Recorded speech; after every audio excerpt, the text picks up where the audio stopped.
It's a beautiful Sunday day in Compton, California, and we have a good matchup for you on tap here. Welcome everybody to the MLB Urban Youth Academy along with Jordan Brenner. My name is Jonathan Rifkind. Delighted to be with you on a beautiful Sunday afternoon in what will be the deciding game here in the series between the Oaks and the Barons, currently tied at 1-1 in the weekend series.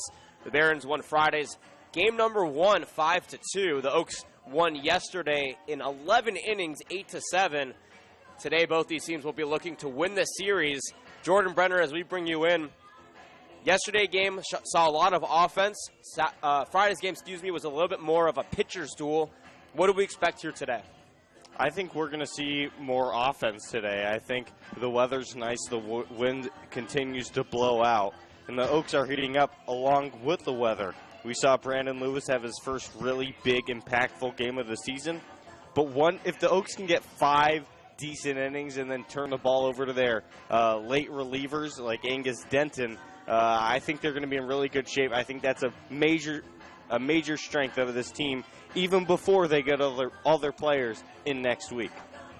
Yeah, the Oaks are still shorthanded. They have a few more players awaiting, a couple of SEC guys, as well as a pitcher from Irvine, Evan McMillan. Until then, though, the Oaks will be going with what we've been seeing for the last week of this season. This is the 7th day of Oaks baseball of the summer. How it is already flying by. The Oaks are 3-2 on the season. The Barons are 1-2.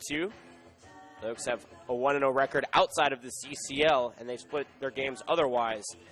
Currently, the standings look as this. The Packers are in first with a 6-0 overall record and a 2-0 record in the CCL. The Riptides are 3-1 with a 4-1 overall record. The Oaks are sitting in third right now with a 2-2 CCL record and a 3-2 overall record. The Rio Seco Saints sit at 1-2 overall and 1-1 in the CCL. The Barons are 1-2 overall and 1-3. 1-2 in the CCL, 1-3 overall. The Santa Barbara Foresters are 2-0, but they have yet to play a CCL game, and the SoCal Catch are 2-1-1, 1-2 in the CCL. Today's game is going to be interesting because it's a little bit cooler than yesterday, which means that the ball may not carry as much. The wind has died down compared to yesterday when it was blowing pretty hard. It started out towards left and then shifted over to center and then right as the game progressed. Today, steadily blowing out to right, but about 5 or 6 miles an hour, not enough to really pick up the ball should a ball be hit out in that direction. The Oaks were able to capitalize on the win yesterday early when Raymond Gomez hit his first home run of the season back in the first inning. Elijah Alexander hit a home run in the 4th inning to knock in 2 runs as well. And then the wind shifted and Oaks saw a little bit less offense towards the second half of the game. But, of course, it was the big RBI single in the 11th inning by Brandon Lewis that drove in Tanner right to give the Oaks the win.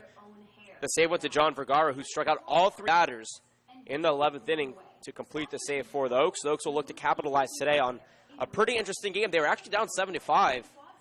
They were able to put up a run in the 6th and then the 8th to tie up the game and then eventually win it in 11. The Oaks have played from behind all season long. Yesterday was the first game in the first 5 games where Conejo Oaks have scored first, but they still had to come from behind in the latter half of the game. Jordan Brenner, how long can they keep it up coming from behind late in games to win? Well, there are certain teams that have a little bit of magic to them. It's yet to be determined whether the Oaks are that type of team. If they do have that magical type of season, it wouldn't be beyond them to come back consistently throughout the season. But it does take a mental toll on your team to be constantly down. A blowout or 2 here and there is always good for your confidence, and it's good because you're playing low-stress innings. It's easier for pitchers to pitch lower-stress innings, to have at-bats for hitters where you're not constantly trying to drive in the tying RBI. So that's definitely a major factor. For the Barons, they start off their season on Wednesday here at Compton. Lost 13-3 against the Orange County Riptide. Then beat the Oaks on Friday, lost to the Oaks yesterday, and now we'll look to try and beat the Oaks today and take the series win. But it won't be easy. The Oaks have Brandon Ponticelli going. It will be his 3rd start on the season, and he started 3 games ago. He went 2 innings, gave up 2 hits and 2 runs, walked 2 and struck out 1. For the Kansas Jayhawk, I think it was a little bit of an inconsistent start for him. He went away from batters at times. It was overcompensation, as we like to call it, where he would miss inside a couple of times and then overcompensate and miss outside a couple of times, and he would get in his own head. The mental game on the mound has been a problem for the Oaks all season long. We saw with David Appleby back 2 games ago in the first game against Ponticelli twice now. How does he get out of his own head? How does he capitalize here on the one yesterday on the mound today? Ponticelli's bad when he keeps the ball down in the zone. If he can continue to do that, I think he'll be fine. In his last appearance, he had a little bit of a rough stretch in the first inning, but back in the second after a hit batter, he came back with a 6 and looked strikeout. When he commands that fastball ahead of hitters, he's a really dangerous pitcher with enormous upside. The Oaks will be looking to him to probably do a little bit more than just the average 2 innings he's pitched at the start this season because the Oaks are short-staffed. No Jackson Simonsgaard on this road trip, of course. The team went through 4 pitchers yesterday, and Jerry Ramirez, Angus Denton, John Vergara, and Kevin Holcomb, who started the game for the Oaks. Oaks meet with head coach Kenny Landrew for the Barons out in the middle with our umpires. And now it's the starting lineup first for the visiting Conejo Oaks. They come in at 3-2, 2-2 TCL. Batting first and playing center field for the University of Texas Rio Grande Valley is Elijah Alexander. Behind him is Raymond Gomez, playing second base from Oxnard. In the 3 spot is Sam Shake, playing third base from Valparaiso. Brandon Lewis cleaned the spot out of Irvine. Bart West behind him at FSC. Michael Tillman is out in right field from Pierce Junior College. In the 7th spot is Bryce Vitt, playing catcher in today's game. Will Pickett bats 8th at shortstop from Cal State University Bakersfield. Round out the Oaks orders, Tanner Wright playing left field from Cal Lutheran University. On the mound and getting of the season, and Brandon Ponticelli out of Kansas. I'll give you the Barons order in the bottom half of the inning, but their field looks as followed. Roosevelt Bond right, Wilson in center, Alex Rodriguez in left, Hunter Lewis at first, Trent Anderson over at second, Joshua Benuelos occupies short. Over at third is Logan Pollock, Joseph Argumito behind the dish. And Anthony Netos from Clark Atlanta University will be on the mound for them to start things off. Well, we're going to take a quick break, but not go to break because we will play you the national anthem when we come back. First pitch and the Oaks and Barons right here on the Oaks Broadcasting Network.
Beautiful acoustic rendition of our nation's anthem here at the MLB Urban Youth Academy. Welcome back, everybody. Jordan Brenner, myself, Jonathan Rifkin. It's Oaks Baseball right here on the Oaks Broadcasting Network. As we get you set, for first pitch, I'll give you the first three batters to reiterate here for the Conejo Oaks: Elijah Alexander, Raymond Gomez, and Sam Shaken. Jordan Brenner, as we bring everybody back, what are the keys to the game here for both these teams? Sam Shaken's got to get it going.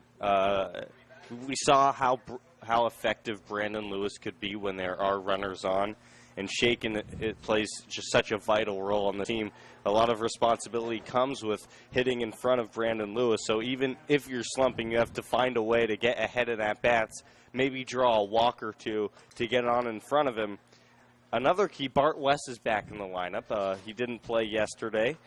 He replaces Bailey Holbrook in the lineup. Bart West is hot. Another key is for him to stay that way. He's going to need to see good pitches up in the zone that he can drive. I think that's another big key. And then obviously, can the Oaks get enough pitching? That's going to be a key every game for the rest of the season. Pitching is an important aspect for the key, and it's been kind of for the Oaks, it's an important key, but it's been kind of lackluster the last few days. They've been relying mostly on offense to come through for them in pinches. On the mound here for the Barons is Anthony Nettles from Clark Atlanta University. He actually led the Panthers in appearances and games started. At 14 appearances and 10 games started. He posted an 8-4 record with the team, a 3.92 ERA, and 78 innings pitched. He had one save, gave up 34 earned runs, walked 47 batters, and struck out 65 for the Division II team out of Atlanta, Georgia. On the other side for the Oaks is Brandon Ponticelli. He'll be getting his third start of the season. And for Ponticelli, overall, now being his third, he has a 9 ERA, 2.67 WHIP in 4 innings pitched. So we get you set. Elijah Alexander will lead things off here for the Oaks in yesterday's game. He led off as well. Had 6 at-bats. Mustered a hit via the home run that drove in 2. Had a run scored, struck out once. Also had a sacrifice, a flyout and 2 groundouts. The first pitch, bouncing in the dirt for ball 1. First pitch time is 1:04, the exact time we started yesterday's game. Weather is 73 degrees, breeze blowing to left field. That's game time. Not a lot of fans, but I expect it to start filling in here. So there's a lot of activity going on in the area. The 1-0 pitch is an off-speeder, cut on and missed for strike 1. 1-1 the count. We're not going to have the count updated for you on the scoreboard via the stream, but I'll keep you updated after every pitch. The 1-1 cracked over to first.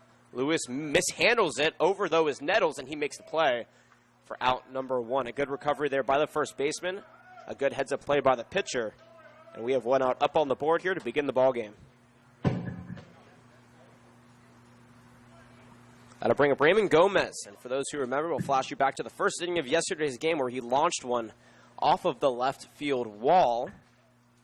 Other than that, though, he went 0 for 3 thereafter, but was taken out in the 8th after an injury. The first pitch runs away from him, ball 1.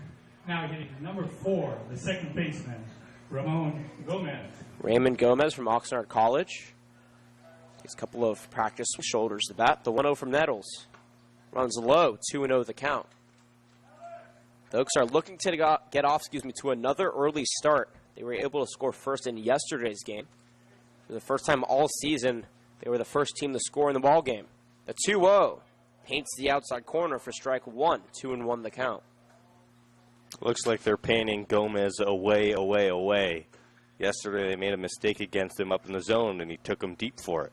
The 2-1. Missing low and away once again. 3-1 the count. That low and away pitch was called a strike all day yesterday. Different umpiring crew means different strike zone here today. And as long as it's established early, that's okay. These batters need to know where the strike zone will be after the first inning. Nettles deals the 3-1. Cracked right into the glove of a jumping Trent Anderson. A beautiful play out of second for out number 2. It didn't seem like he would have enough of a jump under it, but that ball continued to trail, and as he hit the grass, made a leaping effort and a great play for out number 2. Gomez just let the ball travel just a little bit too deep, couldn't get enough barrel on it. It's a good swing, but not quite hard enough. And that'll bring up Sam Shakin now. See, lines went down the third base line, but foul for strike one. Shakin yesterday went 0 for 6 with a pair of strikeouts and 4 flyouts. 2 to center field and 2 to right field. He's 1 for his last 11 in the last 2 games, looking to get out of the slump, a slump that we are not accustomed to seeing from the Valparaiso product. The 0-1 paints the outside corner for strike 2, and I think one of the biggest problems here for Shakin thus far in the season is getting behind in counts. He keeps taking strikes, gets behind in counts, and he has to protect thereafter. He's also facing really tough pitching there. Everybody's painting against him, plain and simple. Nettles deals the 0-2, low and away, 1-2 the count. Shakin was a bright spot in the Oaks offense last season. Batted .284 with the Crusaders this past season when they moved from the Horizon League into the Missouri Valley Conference, which is a much more competitive baseball conference. Nonetheless, though, he was stellar for the team. A phenomenal fielder as well, the 1-2. Slapped foul. We'll do it again, 1 ball, 2 strikes. Staying alive. Fallon pitches off. That's what you want to do in the first inning. It's always important to work the count. The Oaks have shown a lot more patience here the last 3 games, walking more so than the first 3 games of the season. The 1-2. Curveball taken to third into the diving glove of Pollock. He gets up, fires it over the first, but it's off, and Sam Shakin is on first base, which I believe will be ruled a single because of the diving effort from Pollock. That's the first hit of the ball game, and it comes with 2 outs here in the top of the first inning.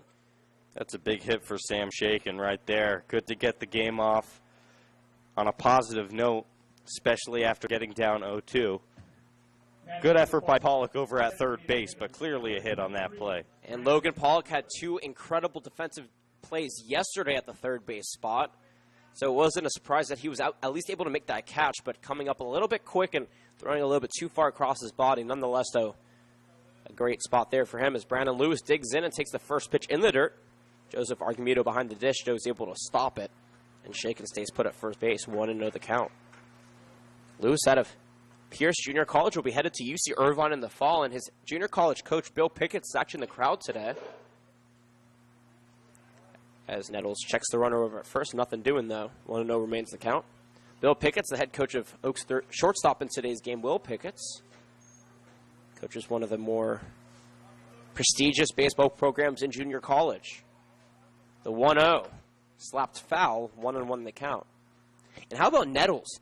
He kind of does this nod and then kicks his leg up very quickly before he extends out and pitches the ball. And we've seen our fair share of interesting windups that have thrown the Oaks batters off. This may be another one. Toes the rubber, twirls the ball in his glove, and fires in the 1-1. Big swing and miss for strike 2.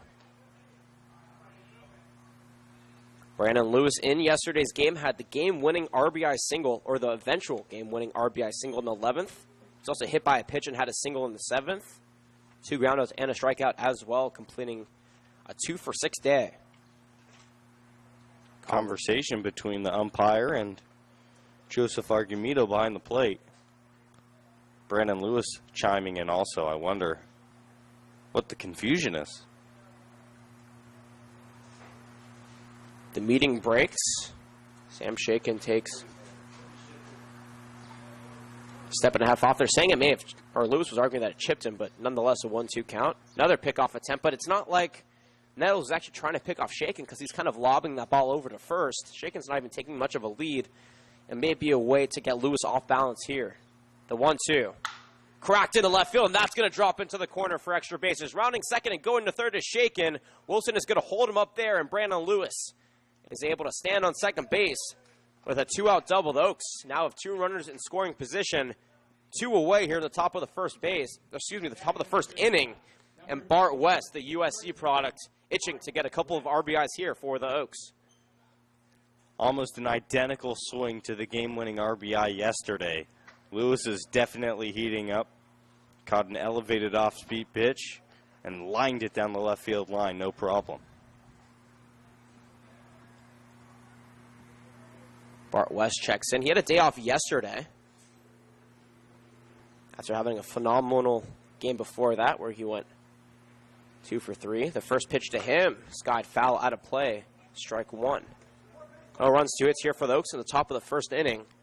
The Barons have yet to take their ups. Coming off of a rough day yesterday, losing in 11 innings to the Oaks 8-7. West swings that bat in a counterclockwise circle over his right shoulder. Nettles checks the runner and deals the 0-1. In the dirt, gets away from Argumedo, but Shaken wisely holds up at third base. 1-1 to count. Waiting on deck, should we get that far, as Michael Tillman. And the Oaks have a new player on today's roster. We're not sure if we'll see him, but it is Dylan Francis. The 1-1.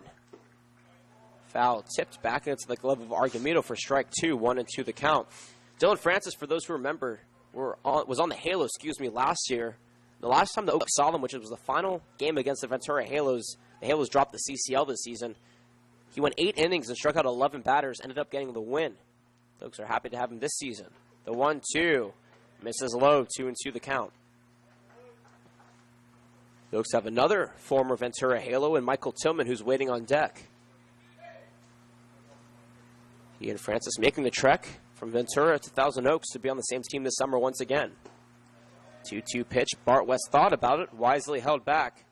Count is full now, 3 balls, 2 strikes.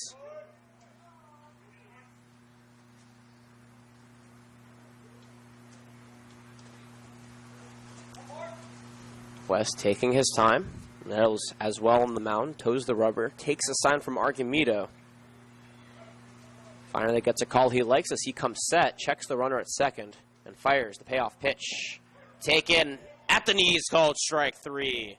Bart West thought it was a ball. The umpire called it otherwise, and we are done with the top of the first inning. No runs on 2 hits, no errors, 2 left on base. Bottom of the first when we come back right here on the Oaks Broadcasting Network.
Back here at the MLB Urban Youth Academy in Compton, California. Bottom of the first inning. Oaks left a couple of runners stranded in scoring position. Barons will look to take advantage here and try to knock a couple first to get on the board. Trent Anderson, Joshua Banuelos, and Logan Pollock will be the first 3 for them. The Oaks field looks as follows. Michael Tillman in right. Elijah Alexander in center. Tanner Wright in left. Bart West at first. Raymond Gomez occupies second base. Will Pickett's over at short. Sam Shaken up third behind the dish. Bryce Vitt. And on the mound in his 3rd start for the Oaks is Brandon Ponticelli out of Kansas. The speedy Cal State University Bakersfield Roadrunner will lead things off here for the Academy Barons. Trent Anderson playing second base in yesterday's game. Went 0 for 5. He did have a sac bunt, but struck out 3 times as well. The first pitch from Ponticelli. Taken low and inside for ball 1.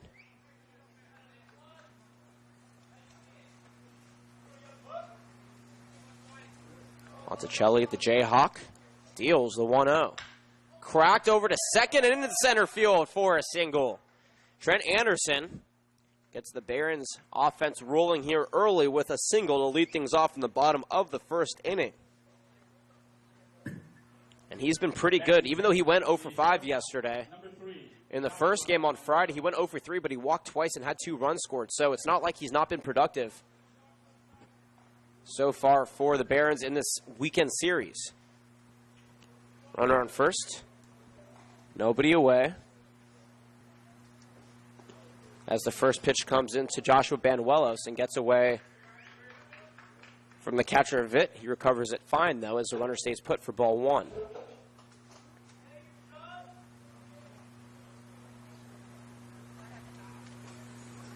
The Peru State College product takes a couple of practice swings as the 1-0 pitch comes in low and away, 2-0 the count. And again, Ponticelli is a great pitcher, but he gets in his own head, which is something that we talked about during the pregame show.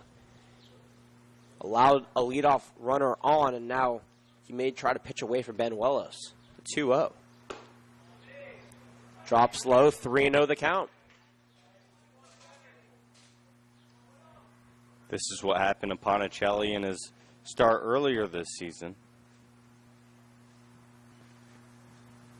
Got behind batters. 3-0 pitch is a fastball right over the heart of the plate for strike number 1. 3-1 the count now.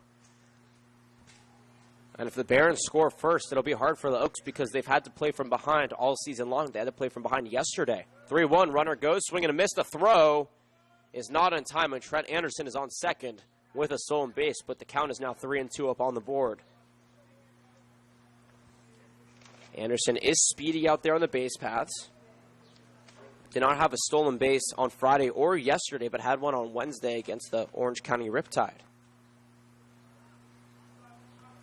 Takes a big lead off of second. Ponticelli toes the rubber, checks him, and fires the payoff pitch.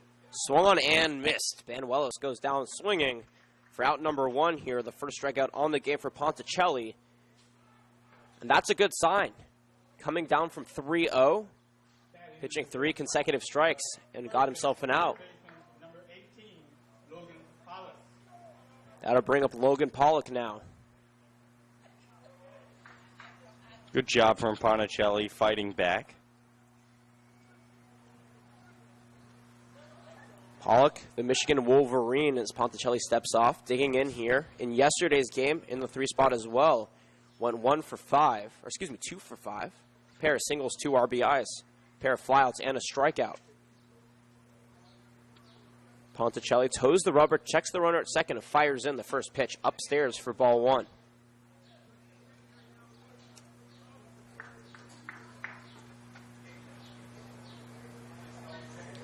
He actually went to Harvard Westlake out in Sherman Oaks, California, not too far down the road from Cal Lutheran.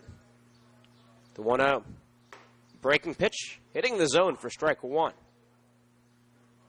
In his freshman campaign with the Michigan Wolverines. Played 3 games. Had a couple hits in those games. The 1-1 cracked foul out of play, 1-2 the count. He had 1 RBI in a win against Eastern Michigan on May 2nd, and then recorded 2 at-bats against Lipscomb on March 9th, which was his most at-bats of the game. But at Harvard Westlake, he was a phenomenal athlete. Perfect Game Junior Nationals top prospect, Southern California top player watch list, Mission League All-Academic Team, 2017 Rawlings Perfect Game Honorable Mention, and All-American. He's also the 2017 captain of the Harvard Westlake team. The 1-2 pitch runs away, 2-2 the count. Harvard Westlake, one of the best schools in Southern California, produces some of the best recruits. Coming to my mind, Lucas Giolito, longtime top prospect in the game of baseball. The 2-2. Beautiful. Breaking pitch, swung on and missed. Pollock goes down swinging. 2 consecutive strikeouts now for Ponticelli. And after giving up the leadoff single to Trent Anderson, he is dealing to the next 2 batters, trying to get out number 3 now, but the big bat of Joseph Argumedo digging in. Argumedo yesterday reached base safely 3 out of the 5 times he was up. He also reached on a fielder's choice in the 3rd. And struck out looking in the 6th. The first pitch is taken for a ball. The runner goes. The throw is not in time. And Trent Anderson is standing on third base with his 2nd stolen base of the day. Showing off the wheels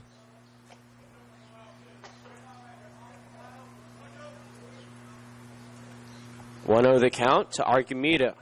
Places college ball at Lynn University in Florida. The 1-0. Runs low, 2-0 the count. All the Barons sport the red Baron helmet. They're in their blue uniforms with white numbers on the back and red letters on the front. The Oaks are in the navy blues today with white numbers on the back, white letters on the front. The 2-0 pitch is skied in the right field. Running in on it is Tillman, and he will make the catch for out number 3. After a leadoff man gets on and reaches third, the Barons can't put him in. No runs, a hit, no errors. One left on base. We're through one full here from the MLB Urban Youth Academy in Compton. No score. To the top of the second we go after this on the Oaks Broadcasting Network.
Back here at the MLB Urban Youth Academy in Compton. Jordan Brenner, myself, Jonathan Rifkin. No score, top of the second. Both teams left a pair of runners on base back in the first inning. The Oaks have the 6, 7, and 8 hitters due up. Michael Tillman, Bryce Vitt, and Will Picketts. All looking to muster up some offense here for the Oaks and try to strike early. Something the Oaks have seldom done this season so far. Tillman led Pierce Junior College in batting average this past season. Takes the first pitch low and away for ball 1. His head coach, Bill Picketts, as I mentioned earlier, is in the crowd. Father of Oaks shortstop in today's game, Will Picketts. Bill and head coach David Solis played together at Cal State LA back in the 80s. The 1-0. Skied in the left field. Rodriguez makes a move on it, and it goes off his glove and over to the wall. Tillman is over to second base. The throw comes in, and we'll see what they rule that because Tillman was on the move. And they're going to give him a double because of how well that ball was hit and because Rodriguez was in motion. Oaks get a leadoff man in scoring position here in the top of the second inning. Good swing from Michael Tillman there. Caught a fastball out in front, building on his one-hit performance from yesterday. First pitch into Bryce Vitt. Swung and a miss for strike 1. Vitt came in yesterday for an injured Drew Sims. Went 0 for 2 with a walk, a strikeout, and a ground out. The 0-1. Paints the knees for strike 2.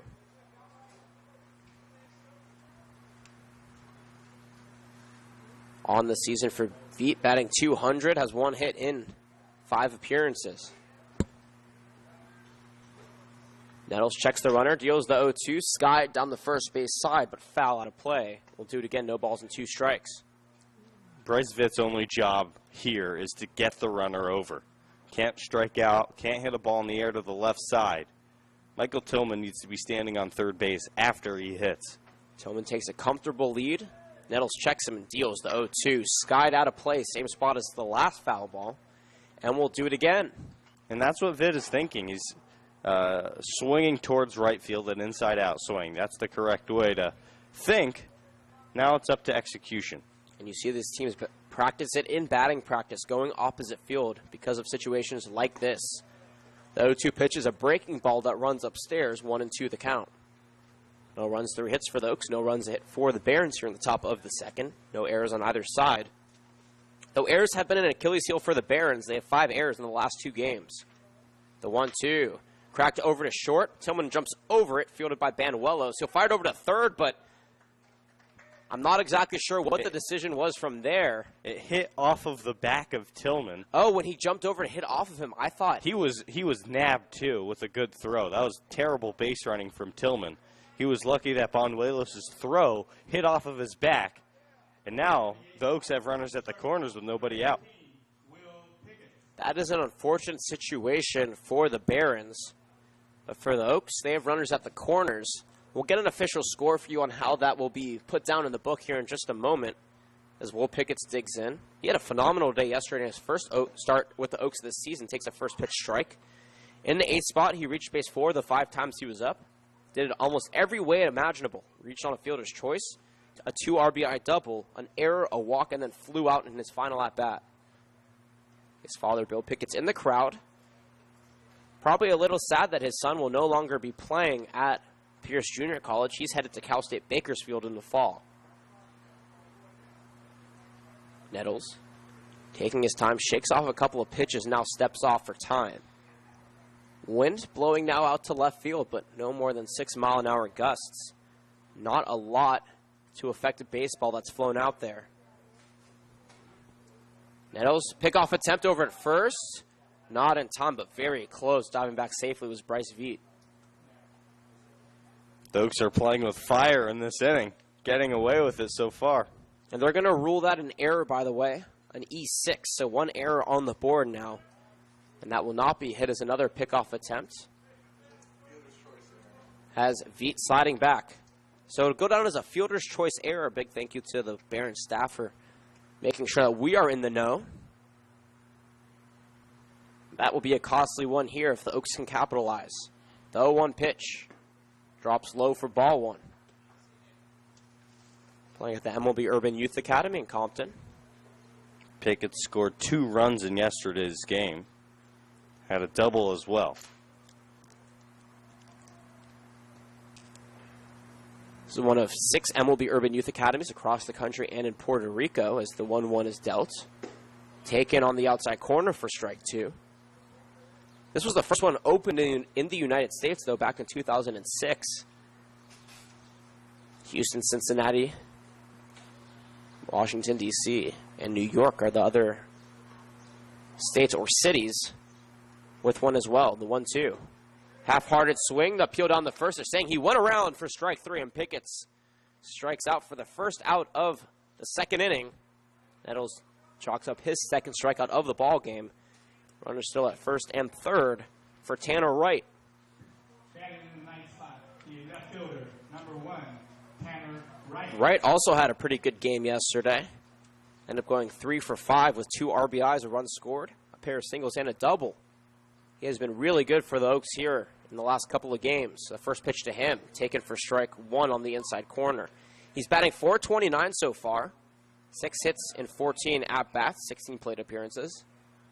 3 RBIs, 2 runs, 2 walks, and 1 strikeout.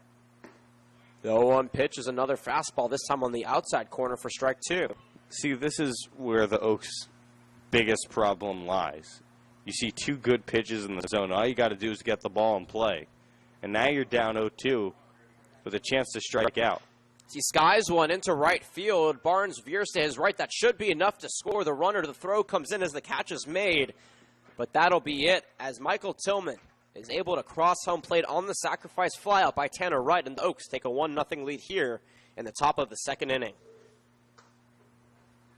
Tanner Wright, a great swing there. Got down 0-2. Did not panic. Saw a pitch elevated. Put the barrel to the baseball, put it in right field, and he's rewarded with an RBI. 1 run, 3 hits. No errors for the Oaks as the lefty Elijah Alexander steps in now. He grounded out back to first base his first time up. Ball gets away from Argumedo, which is low, and advancing over to second on the wild pitch, Bryce Vitt.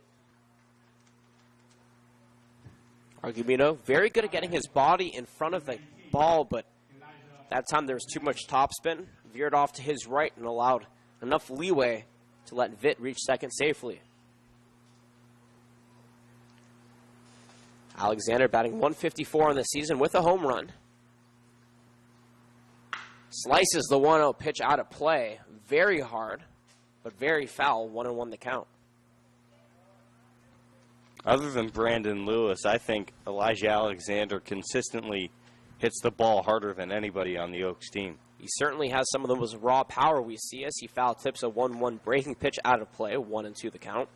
Batted 280 at the University of Texas Rio Grande Valley this past season. Led the team in home runs. Had 2 walk-offs as well over the season.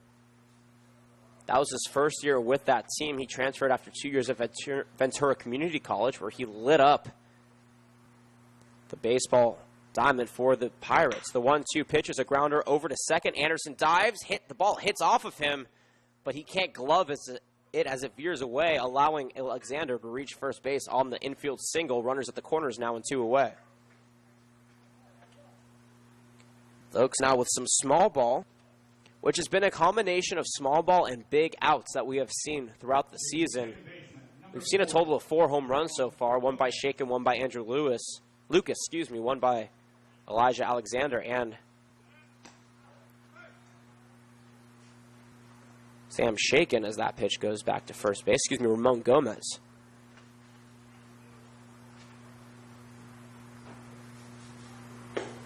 First pitch to Gomez, runs low and away for ball 1. He lined out to Anderson at second for the second out of the first inning from Oxnard College. Had a home run in yesterday's game. We'll look to recreate that here today. The 1-0 upstairs, ball 2. Get a towering home run off the left field fence, or over the left field fence, I'd say, off the scoreboard out there, about where the 4th inning number is. 2-0. This is low and away, 3-0 the count, and it looks like Nettles is pitching away from these batters now after giving up a couple of hits. 1 run, 3 hits for the Oaks. No runs to hit, 1 error for the Barons. Nettles shakes off a couple of pitches, toes the rubber, and fires in. Runner goes. The pitch is taken for a strike. The throw is not in time, and Elijah Alexander is standing on second base with a stolen base, his first of the season. A gutsy decision there for the Oaks with 2 away. What do you think of that idea, Jordan Brenner? Well, Alexander was beaten. It was not a good jump. It was a great throw from Argumedo. I'm pretty sure Anderson just missed the tag. Another break for the Oaks. High risk, high reward now. 2 runners in scoring position. The 0-1 pitch is slapped over to third, but foul out of play as Pollock will field it. Full count now.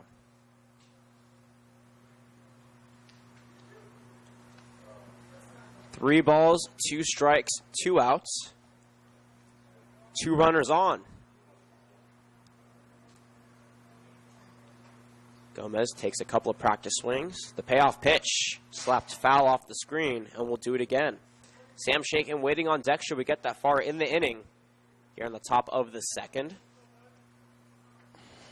The Oaks are trying not to strand another pair of runners in scoring position like they did back in the first inning. Shaken and Lewis are both stranded at second and third to end the top of the first. Payoff pitch, swung and missed. Gomez goes down swinging for strikeout number 3 of the game for Nettles, and we'll have to leave it there. 1 run, 2 hits, 1 error, 2 left on base. Bottom of the second after this, the Oaks lead 1-0 on the Oaks Broadcasting Network.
20, Hunter Lewis.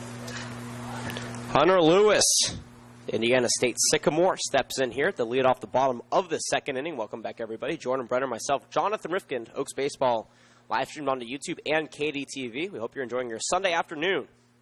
As Ponticelli back on the mound deals a breaking pitch up near the head of Hunter Lewis for ball one. The Oaks were able to knock in their first run in the top half of the inning. The Barons will look to respond here. In yesterday's game for Hunter Lewis, went 0 for 6. It's the 1-0 pitch is at the knees for strike one. That evens the count at 1 ball and 1 strike.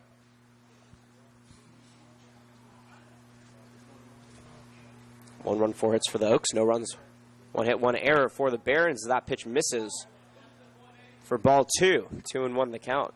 Andrew Wilson waiting on deck. Trevor Matson in the hole here for the Barons. Ponticelli toes the rubber and fires the 2-1. Sliced into left center field for a single. For the second consecutive inning, the Barons are able to get a leadoff runner on. Though they left Trent Anderson stranded at third base back in the first inning, they'll look to change that fortune here in the second with Andrew Wilson stepping in now. Number 11, Andrew Wilson. That is their second hit of the ball game. Trying to catch up to the Oaks, who have 4 early hits here. They also have 4 runners left on base, 2 left on second and 2 left on third through the first 2 innings of the ball game. Wilson from Marymount College here in California toes the batter's box, I should say, and takes the first pitch low but called strike. In yesterday's game for Wilson, he had a miscue out in center field that allowed the Oaks to score 2 runs, but on the offensive side, went 1 for 4 with 2 runs scored, a walk, a stolen base, a single, a pair of groundouts, and a flyout. The 0-1 pitch from Ponticelli runs low. Good stop, though, by Veet behind the dish. 1-1 the count. Crowd beginning to fill in here at the MLB Urban Youth Academy. A couple of Downey All-Star games being played on the facilities here. Over to our right, there's a baseball diamond where the Downey Pony League All-Star game was taking place, the 1-1. Swung on a miss by Wilson, strike 2. And over on the left field fence, or over the left field fence, I should say, was the Downey Softball Pony League All-Star game. Both games have wrapped up, and some of those fans have trickled in here to the MLB Urban Youth Academy. Wilson sports that number 11 on his back. Takes a couple of practice swings. The 1-2 from Ponticelli.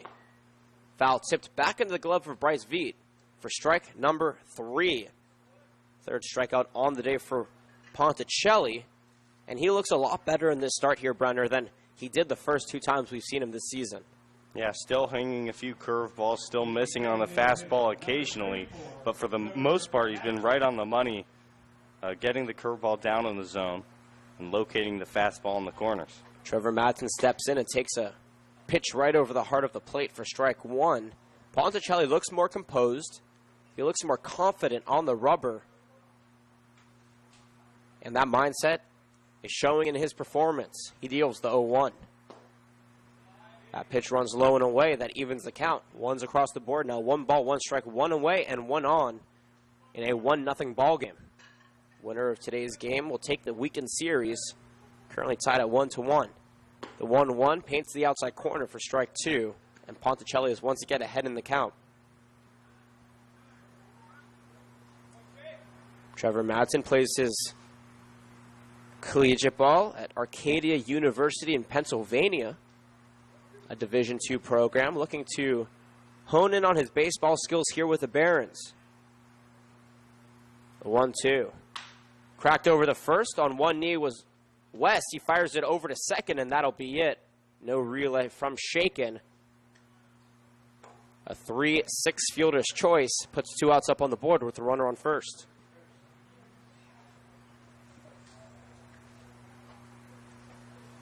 I'm surprised that West didn't tag first base and then try to fire it over to second, but nonetheless, he made the smart play, got the leadoff runner out, which is what you want to do, especially with 2 outs now up on the board. Yeah, I think West made the right play. Ultimately, Ponticelli was responsible for covering first base there, and he did not get over in time. Alex Rodriguez steps in and fouls off a pitch for strike 1. No, it's not the former Yankee Alex Rodriguez. It's Alexandro Rodriguez. Undecided where he will be going in the fall from Moreno Valley, California. 6'1", 220. The 0-1. Popped foul out of play, 0-2 the count. And once again, Ponticelli is ahead in the count. That's the other difference that we have seen here today, Jordan, is Ponticelli is ahead in the count on most of these batters. And when you're working ahead, you have some more pitches to play with. You have some more leeway. And at the end of the day, that could put you in the driver's seat. 0-2 once again fouled back. 1 run, 4 hits for the Oaks. No runs, 2 hits, and an error for the Barons. Once again, they were able to get a leadoff runner here in the second inning, just as in the first, but in danger of stranding yet another one. The 0-2, just missing low and inside, 1-2 the count. And the entire Oaks infield expecting that to be called strike 3. Everybody taking a step towards the dugout, but not quite a strike. The 1-2 pitch, same location, same call, 2-2 the count. Feel free to tweet at us at Caneo_Oaks. He's at Jordan Brenner 31. I'm at Johnny Riff with 1F. Or chat with us in the YouTube chat box. We always love to interact with fans. The 2-2. Cracked in between short and third and into left field for a single.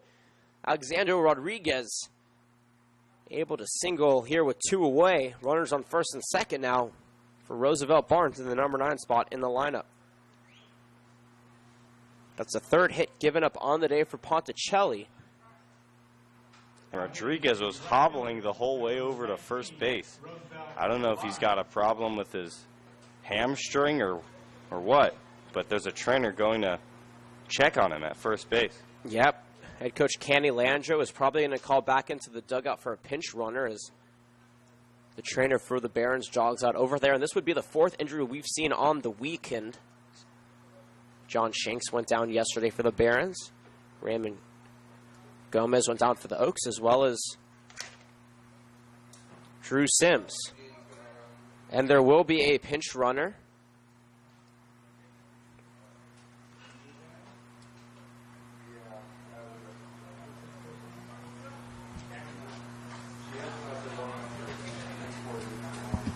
He is number 31. He's not on the roster. He came in yesterday. I do believe it's Sandejas, if I remember.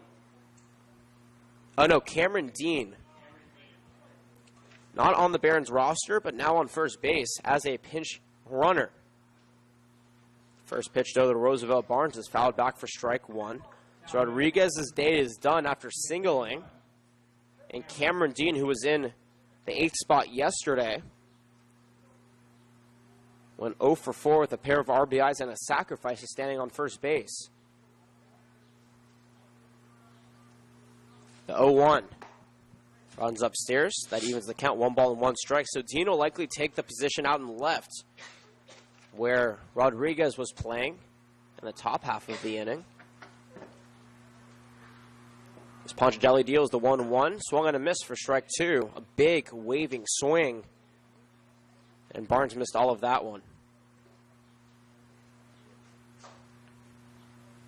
Quiet day here at the Urban Youth Academy. On a Sunday, game number 3 of the weekend series. Ponticelli checks that runner at second and fires the 1-2. Swung and missed. Strike 3 for Barnes. He heads back to the bench, and we are done with the second inning. No runs, 2 hits, no errors, and a pair left on base. Strikeout number 4 for Ponticelli, and we'll leave it there. Top of the third after this. Oaks lead 1-0 on the Oaks Broadcasting Network.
Number 31, Cameron Dean.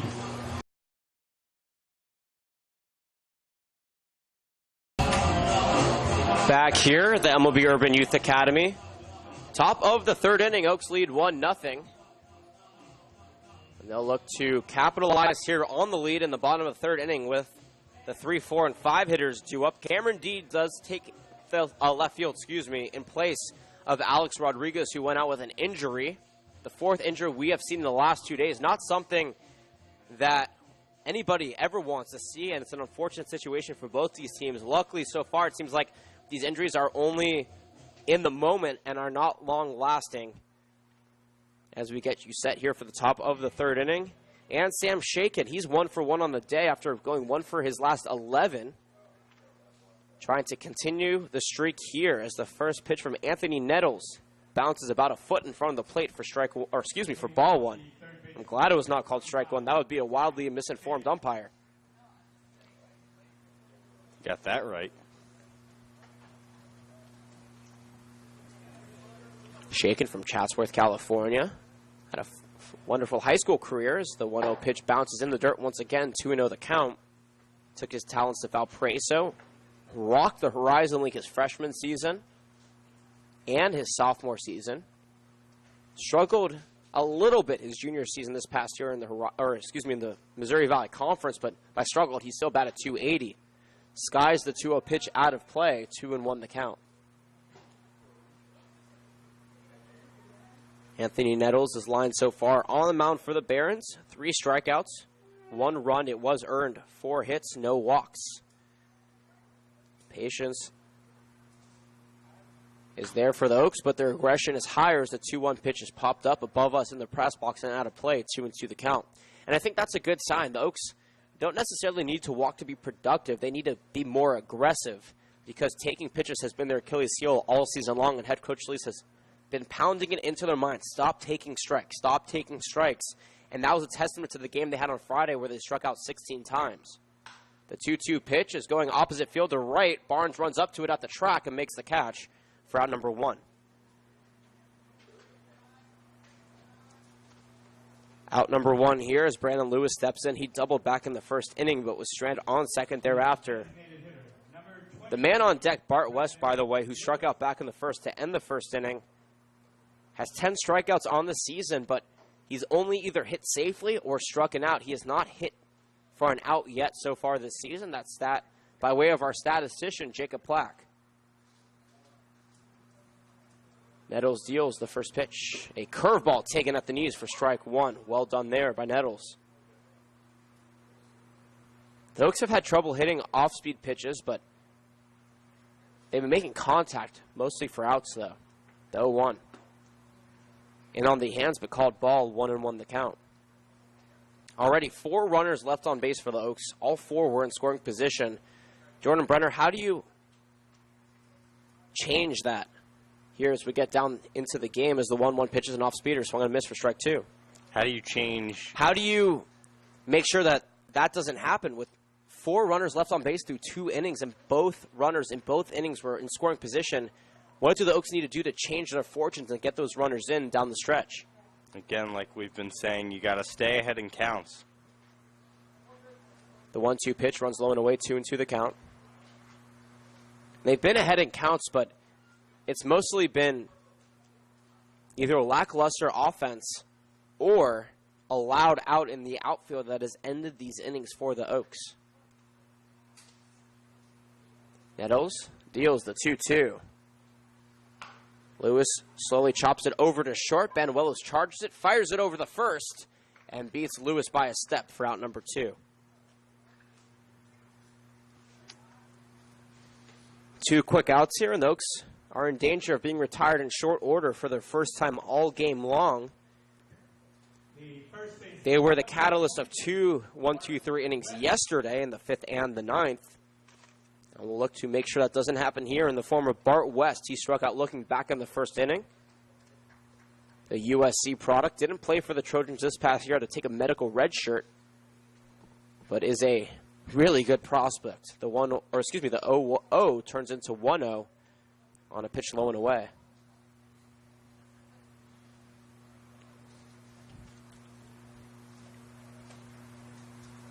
1-0, swung on a missed, 1-1 the count. 1 run, 4 hits, no errors for the Oaks. No runs, 3 hits, and an error for the Barons. Temperature picks up a little bit here at 1:53 West Coast time. The 1-1 paints the outside corner, 1-2 the count.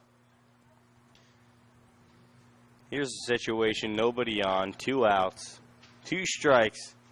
Swing as hard as you can in case you hit it. The 1-2 pitch, strike 3 swinging, and we'll have to leave it there. 2 strikeouts for Bart West, 3 in total for Nettles. We're headed to the bottom of the 3rd inning. Oaks lead 1-0 as they retired in short order here in the top half.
Leading off the bottom of the 3rd inning. Bottom of the 3rd inning. Oaks lead 1-0. Welcome back, everybody. Jordan Brenner, myself, Jonathan Rifkin. A special thanks to our statistician, Jacob Plack, for putting in all the hard work to make sure we are up to date, minute by minute here on Oaks and Barons stats.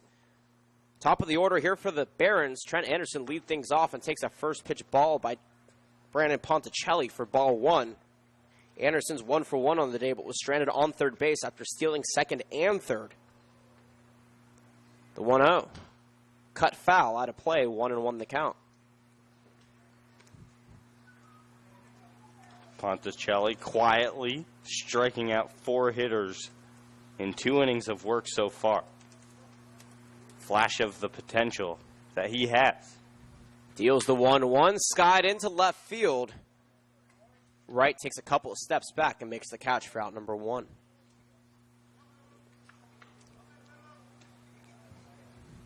The shortstop, number 3, Joshua Bonuelos. That brings up Joshua Bonuelos, who struck out swinging his first time up out of Peru State College. Very, very fast player. I'm surprised that we've only seen him try to bunt once so far in the series. He had a bunt single yesterday. As he cracks one up the middle and into center field past the diving glove of the second baseman Gomez for a 1-out single. The 4th hit of the ball game here for the Barons, and they have the tying runner on first with 1 away. The 3rd baseman, number 18, Logan Pollock. That'll bring up Logan Pollock now from Michigan. Try and change his fortunes after the 1st inning where he struck out swinging for out number 2.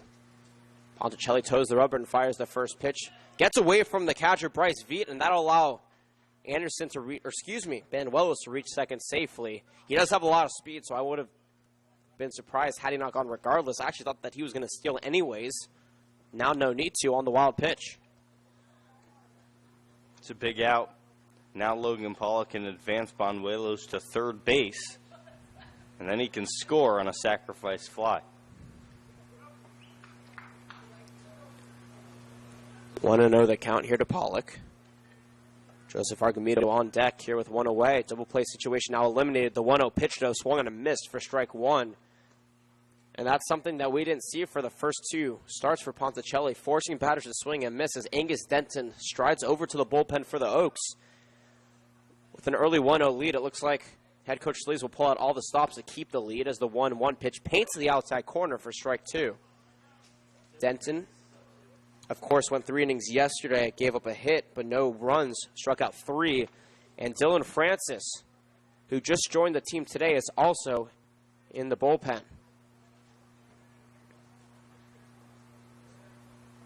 Ponticelli texts the runner and deals the 1-2. Big swing and a miss. Nope, they're going to say it was a foul ball. Everybody thought that he missed it as the runner, Banuelos, went from second to third, but he'll have to stride back. 1-2 the count remains.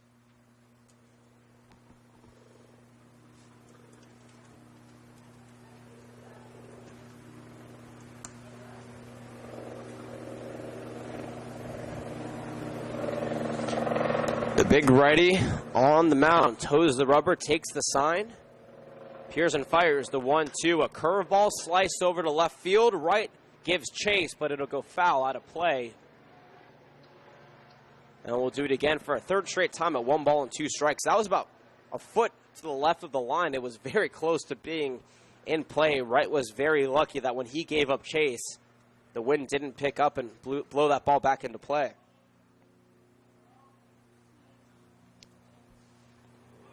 1 run, 4 hits for the Oaks. No runs, 4 hits, and an error for the Barons here.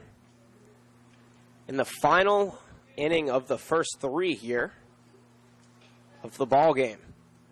Ponticelli from the stretch deals the 1-2. Cracked foul once again, almost caught by the bullpen catcher for the Oaks. He ended up bobbling it as he was walking over there. And the count remains 1-2. This is where Ponticelli has to improve as a pitcher. He needs that out pitch for left-handed hitters. Maybe time to develop a changeup. The 1-2 as the runner goes. A one-hopper over to first. West fields it cleanly, steps on first for out number 2. Advancing from second to third on the play was Joshua Banuelos. And once again, the Barons are in danger of stranding a runner at third base, the tying runner. But Joseph Argumedo will try to make amends here. There was a runner on third back in the first inning when he came up. Ended up flying out to right field to end the first inning and strand that runner. Now the same situation. He's hoping for a different result.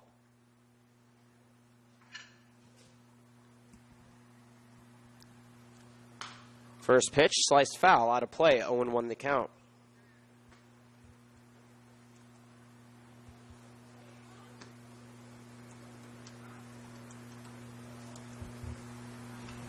Argumedo was a DH yesterday and then ended up coming in for John Shanks, who got injured in the third inning. The 0-1, sliced foul once again out of play, 0-2 the count. For the Lynn University Fighting Knights, also plays catcher and DH. Batted .267 this past year in 41 games for the team. Excuse me, .262 actually, with 1 home run and 18 RBIs. Ponticelli toes the rubber. Ahead in the count, 0-2 fires. A high one-hopper over to third, but just gets foul before crossing over the bag, and we'll do it again for a third straight time. No ball and 2 strikes. Ponticelli has been pitching for contact for the most part. A lot of these batters are fouling off tough pitches, but he does have 4 strikeouts under his belt here in the first 3 innings of the game, and that's a good sign because the Oaks, especially early in games, have been struggling to strike out opposing batters. Argumedo calls Santa Fe Springs, California, his home during the offseason. Heads to Boca Raton, Florida, come fall for Lynn University. Ponticelli deals, though, too. Cracked up the middle, over the glove of Ponticelli, charging it and firing it over to first is Gomez, but it goes past the glove of Bart West, and scoring on the play is Joshua Banuelos to tie the game from first to second as well. In the passed ball was Argumedo. I think he would have been safe regardless of if the ball passed West or not, but because he went from first to second, that will be also an error. So it's an infield single and an advancement on the error puts a runner in scoring position and scoring a run. We're all knotted up at 1 here in the bottom of the third inning.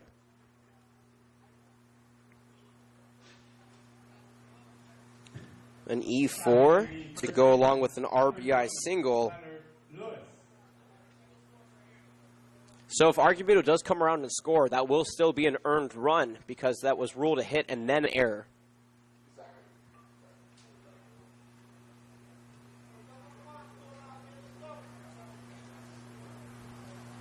The 5th hit of the ball game here for the Barons. They have now notched one more than the Oaks, though the end result is the same, 1-1.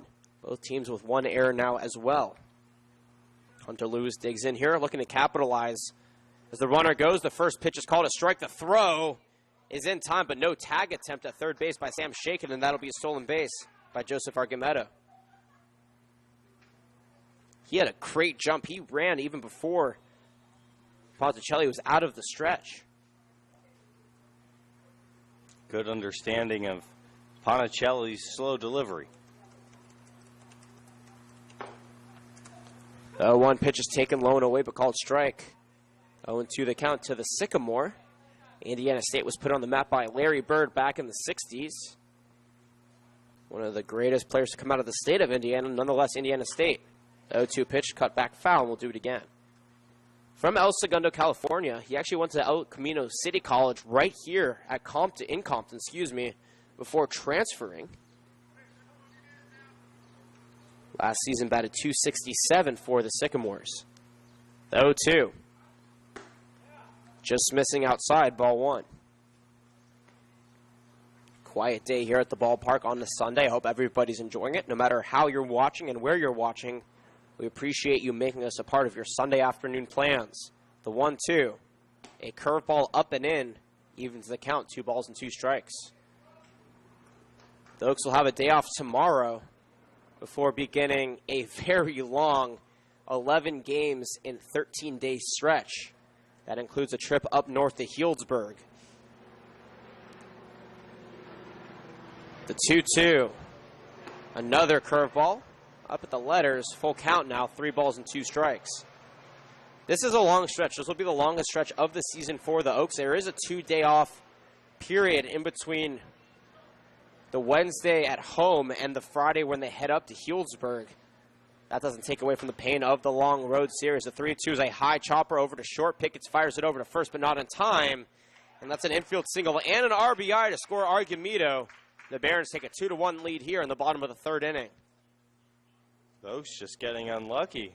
The tides have turned in this game.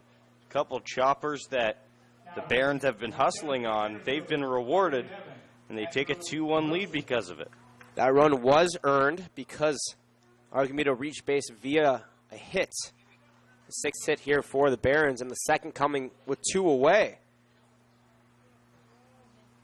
Andrew Wilson now digs in. He struck out his first time up. First pitch to him is inside for ball 1. And if this inning continues after this batter, you can bet that head coach Solis will likely pull Ponticelli or at least have a conversation with him. The Oaks have a couple of pitchers warming up in the bullpen, Dylan Francis and Angus Denton. We'll see which one goes first, the 1-0. Call it a strike at the belt, 1-1 the count. For the Barons, they have a day off. They'll be playing the Orange County Riptide once again their next 2 games before heading back to Cal Lutheran to play the Oaks for a 4th time in a week. The 1-1. A light pop-up into shallow right field. That drops. Rounding second and going to third is Lewis. The throw will not beat him. And that is the 3rd consecutive 2-out hit here for the Barons. They have runners at the corners with 2 away and a 2-1 lead in the bottom of the 3rd inning. It has not been quality contact, but they have been getting the ball in play, the Barons, and they've been rewarded for it. Runners at the corners now, and a chance to put up a crooked number here in the 3rd. 3 consecutive hits here now. 4 in the inning. Trent Anderson led off, flying out to left. Josh Banuelos singled, came around to score on Joseph Argumedo's single, who then reached second because of a pass ball or an error by West at first. Argumedo was drived in by Hunter Lewis's single. And then Andrew Wilson stepped up and singled Hunter Lewis over to third base. So runners at the corners, 2 away. Head coach Schlese is having a conversation with his pitcher saying, look, you've done a very good job, actually, for all intents and purposes so far in this game. Try to just get out of the inning. Be done. There's 2 outs. There's been 2 outs for the last 4 batters. Pitch for contact. Force Trevor Matson to get out, and then your day will be done. Trevor Matson, by the way, 0 for 1. He reached on a fielder's choice back in the 2nd inning. And nope, it actually looks like Dylan Francis will come in here to finish out the inning. Brandon Ponticelli's day is done. In a total of 2 2/3 innings pitched, he gave up 7 hits, 2 runs. Both were earned, no walks, and 4 strikeouts. That no walks is actually a very good sign. More on Dylan Francis when we come back. 2-1 Barons lead right here in the bottom of the 3rd inning. Runners at the corners.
The Cal Poly Pomona product, Dylan Francis takes the mound here for the first time all season for the Oaks. Welcome back, everybody. We're in the bottom of the 3rd with 2 outs. Runners at the corners, Hunter Lewis at 3rd, Andrew Wilson at 1st. Brandon Ponticelli's day is done. Dylan Francis, who joined the team today from Cal Poly Pomona, gets his first start. But for those who remember, if you've been with us at least last season, Dylan Francis was on the Ventura County Halos. And the last time that the Oaks and the Halos played, which was last year on July 14th, Dylan Francis started, pitched 8 innings, and struck out 11 Oaks batters in that span. Ended up getting the win as well in the game. Trevor Matson steps in, and the first pitch to him is low for ball 1.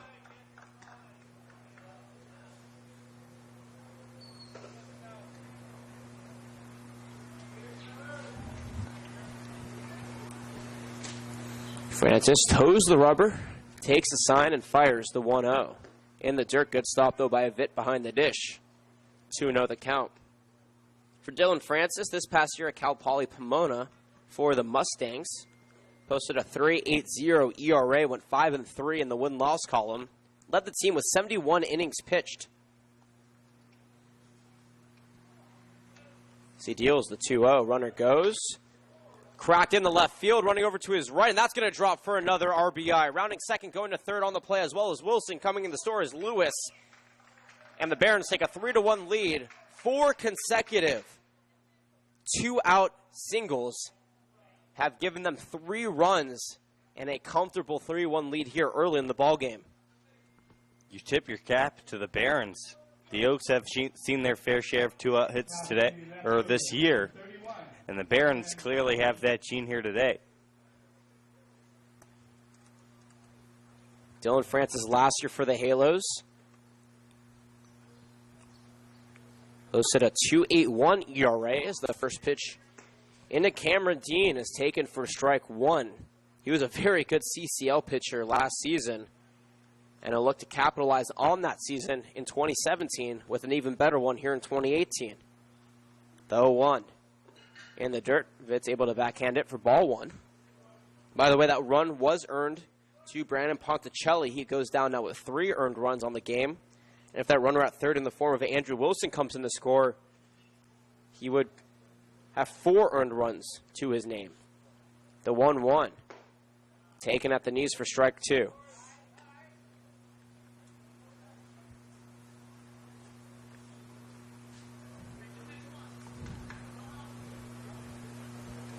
Dean came in for the injured Alex Rodriguez back in the second inning. Rodriguez ends his day 1 for 1. The 1-2 to Dean, bounces in the dirt once again. Bryce Veet getting his knees dirty here in this inning. A lot of pitches he's had to block. 2s across the board now. 2 balls, 2 strikes. 2 away, 2 on.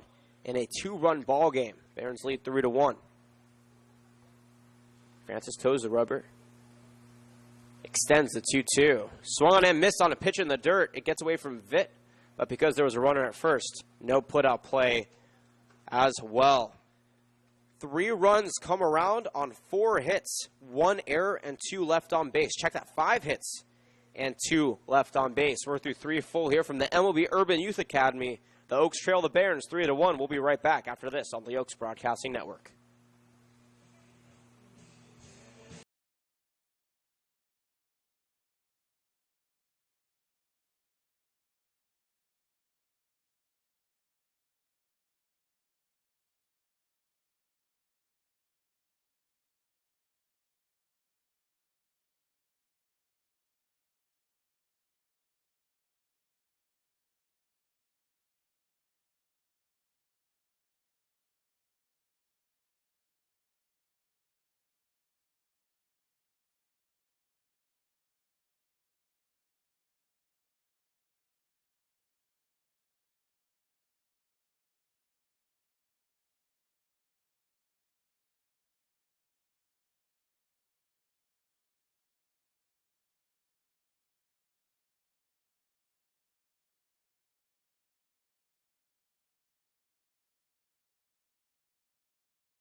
Back here at the MLB Urban Youth Academy at Compton, the Oaks trail 3-1 to the Barons. They'll look to make amends here in the top of the 4th inning. And for play-by-play, my broadcasting partner, Jordan Brenner. Thanks, Jonathan.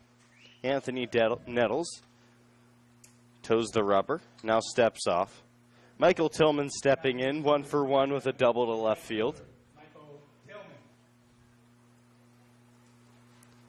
Nettles now gets his sign and offers. Off speed and up, 1-0. Michael Tillman, 267 on the year.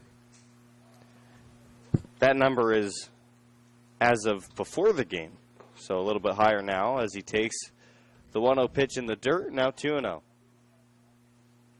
As Jonathan said, the surrounding games here at the facility here in Compton, they've ended, and thus the crowd's gotten bigger here. 2-0 pitch. Ground ball over to shortstop, fielded by Banuelos. Fires over to first, gets him by a step. And the first out of the inning on the board. Banuelos has been a force both on the defensive side and on the offensive side for the Oaks. He has been really good for the Barons and expect to see him get some looks in the prospect game come July. 6-3 put out on the play. Bryce Vitt steps in.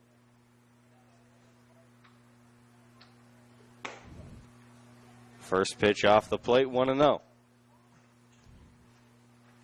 So for 1 on the day. Second pitch on the edge, 1-1. Vitt, one of 3 catchers on this Oaks roster, came in the game yesterday to replace the injured Sims. 1-1 pitch, high fly ball inside the infield. Banuelos rotates over and makes the play in front of second base for the second out of the inning. Well, 2 quick, easy outs here for the Barons. That 3-1 lead changes your mindset because now you have a little bit of more leeway here against the Oaks, and the Oaks having to come behind all season long, especially in the middle part of the game. Playing catch-up is not a way you want to continuously play baseball, especially because eventually you'll stop winning. First pitch to Will Picketts. Skied out of play behind home plate. 0-1. Pickett's a strikeout victim back in the second inning. Responsible for shortstop duties today, as Brandon Lewis gets a day off in the field, plays DH, and Shaken rotates over to third.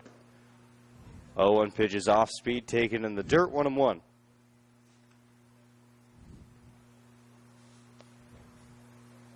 And you can move players around when you have the flexibility on the infield, like Coach Solis does. The 1-1 pitch.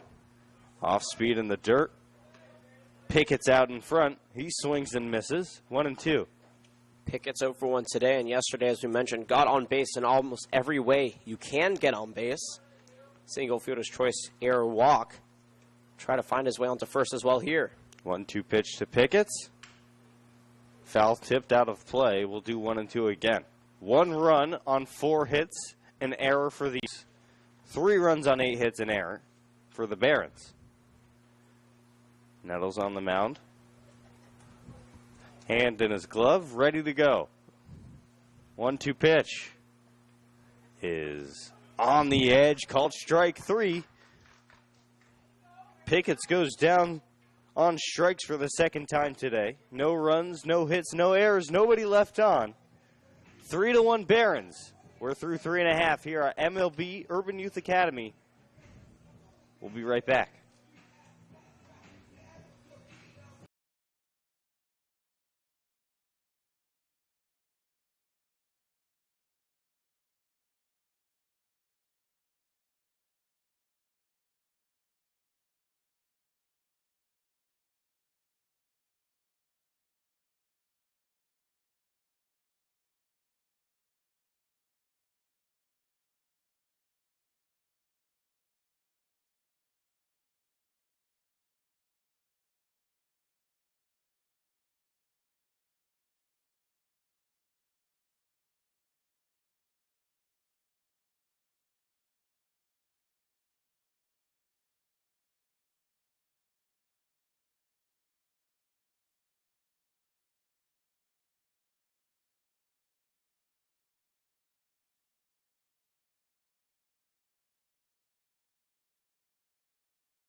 Back for the bottom of the 4th inning.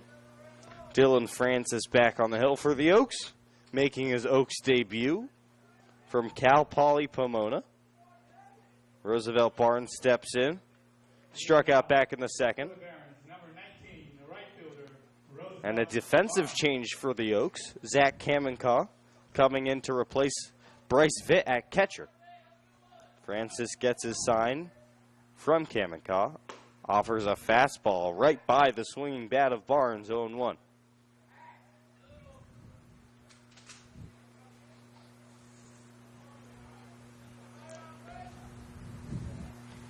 Francis right back on the rubber. Takes a stretch. Ready for the 0-1 offering. Off the plate away, 1-1. Wind shifting towards right field now. Blowing pretty hard. Must be 5 to 10 miles an hour. 1-1 pitch. Fastball in the corner, 1-2.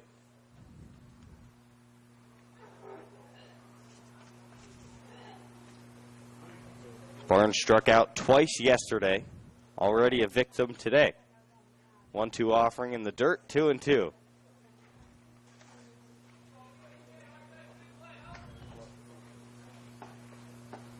Yesterday, Barnes went 1 for 4 with a base hit to center field. A walk, a ground out, 2 strikeouts. 2-2. Francis sets at the belt and offers. At the knees, called strike 3. And Francis is grooving. 2 straight strikeouts. How about this? For the first 2 Oaks pitchers in today's game, 6 strikeouts through the first 4 innings of the game. Yesterday, the Oaks total 9 strikeouts altogether. They're already on pace to beat that. The only difference, though, is the scoreboard, 3 runs to 1. And that's the only stat that matters at the end of the game. Game picking up a little bit of pace now. After the 1-2-3 inning for the Oaks. A quick out here for the Barons. First pitch on the edge, called strike. Looks like a fastball from Francis. And Francis is known for being so good at pitch placement. Sometimes he's too good and will allow batters to catch up to him, but when he can hit the corners, he's almost impossible to hit. 0-1, a fastball elevated. Check swing from Anderson. Third base umpire says he checked his swing. And for the new Oak Francis, the right-handed pitcher, a fastball slider changeup combination. We've seen mostly fastball so far. 1-1, 1 out, nobody on. Francis kicks and offers. Fastball again thrown right by the swinging bat of Anderson. 1-2. A lot of life to that fastball, Jonathan. Especially when it's upstairs. When you're a short batter trying to catch up with it, you have to extend your arms up and out. And it's really hard to catch up with one. Anderson, there's the changeup, swung on and missed. Another strikeout for Francis. His second in the inning, his third overall. And a quick 2 outs here for the Oaks. And how about 3 consecutive strikeouts now for Francis? He came into the game with 2 runners on, back in the 3rd inning and 2-away, gave up an RBI single, and then from there on has struck out the remaining 3 batters he's faced. That's a good sign if you're head coach Solis and the Oaks staff. Banuelos, the new batter. 1 for 2, a strikeout, and a base hit up the middle. Fouled out of play, right side, 0-1. Bart West, Ramon Gomez, Pickett's and Shake in your infield. Tanner Wright, Alexander Tillman, the outfield. Zach Kamikow replacing Bryce Vitt behind the plate. And the pitcher, Dylan Francis. 0-1 pitch. A slider lined into right center field, drops for a hit. And Banuelos 2 for 3 now. He has been amazing this series for the Barons. They have to be very excited for what he will bring for the entire season. This is only their 4th game of the season. And from what we've seen, if he can consistently do what he's been doing, he will be one of the best offensive players in the CCL. I have no doubt about it. 2 outs, 1 on. Logan Pollock, 0 for 2. The Wolverine steps in. Fastball on the outside corner. Pollock didn't like it. Doesn't matter. Called a strike. And the throw from Kamikow behind the plate gets past Francis. No problem. His shortstop Pickett's there to back him up.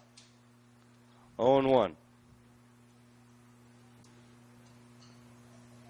Reasonable size lead off of first for Banuelos as the 0-1 pitch is taken upstairs on the fastball, 1-1. Pollock thought about it, wisely held up. Those high fastballs can be very tempting sometimes as a batter. I know I always swing at them during the video games, baseball games. I know you do too, Jonathan. I kind of swing at everything in those baseball games, though. Very true. 1-1 pitch is off the plate away, 2-1. Yeah, you are definitely a much more baseball aficionado than I am on the video game side of things, for sure. I try to be. Appreciate it. 2-1, Banuelos off of first. Francis kicks and offers a fastball off the plate away, 3-1. And it seems for the Oaks, as they get to 2 outs, at least today, they've been struggling putting the Barons away. And the Barons have been capitalizing on that. You have to tip your hat off to them, as you said earlier, Jordan, because they have been really rallying with 2 away. 3-1 pitch, a big swing and a miss from Pollock. Wanted to hit that one out to Santa Monica. Santa Monica's not too far. Yeah, 13, 14 miles down the 110. Full count pitch, Banuelos off of first base. Pollock waves his bat. Francis sets at the belt. Kicks and fires. Banuelos goes. Won't matter. A high fly ball in the infield. Shaken, rotating over, makes the play to end the inning. No runs on one hit, no errors. A man left on base. We're through 4 innings here at MLB Urban Youth Academy. 3-1 in favor of the Barons. We'll be right back here on the Oaks Broadcasting Network.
Number 1. Tanner Wright steps in for the top of the 5th inning.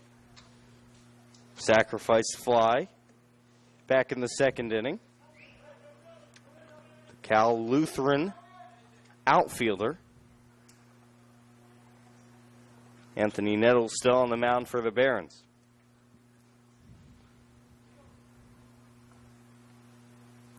Tanner Wright hitting .429 this year. First pitch is bounced from Nettles before the plate. 1-0. And that average is creeping towards 500. 1-0 pitch. In the dirt again, 2-0. 1 run, 4 hits, an error for the Oaks. 3 runs, 9 hits, an error for the Barons. Elijah Alexander looms on deck. And behind him, Ramon Gomez. Tanner Wright digs in. Nettles ready to go. Taken down and away again for Wright. 3-0. And this would be a good spot here for Tanner Wright if he can find his way onto first base, because he has speed to get around. 3-0 pitch taken at the knees. 3-1. And in a game like this where you're down 2 runs, is it a good idea to swing at a 3-0 pitch, Jonathan, as the 3-1 pitch is taken in the dirt for ball 4? Well, now it doesn't matter. Sure. But in hindsight, look, I told you this the first game of the season, Jordan, and I'll reiterate. In summer ball, you will see more swings at 3-0 counts than you will see any other time in baseball, and more often than not, they are either missed or swung for outs because players overthink it. So, no, I do not think it's a good idea, but it's just something that we see in summer ball. Big lead by Wright. The throw over is very close. Nettles bounced it a little bit, but right back in time. Gets his jersey dirty. By the way, that was the first walk And drawn. they throw over again. This time they got him. What a pickoff move by Nettles. Caught Wright sleeping for the first out of the inning. That was the first walk the Oaks drew so far today, but I guess it doesn't matter. When you're fast, sometimes you can get a little cocky on the base paths. Right there, Wright took a step too far, and he was picked off. Elijah Alexander in for the first pitch. Curveball in there, strike 1. And I think the reason you see players swinging on 3-0 in summer collegiate ball is they want to boost those power numbers. Looks better than a walk to scouts. Patience, though, can be key, and I think I'd rather walk than hit out on a 3-0 count, because that doesn't look good to scouts at all. High risk, high reward. 0-1 pitch taken in the dirt by Alexander, 1-1.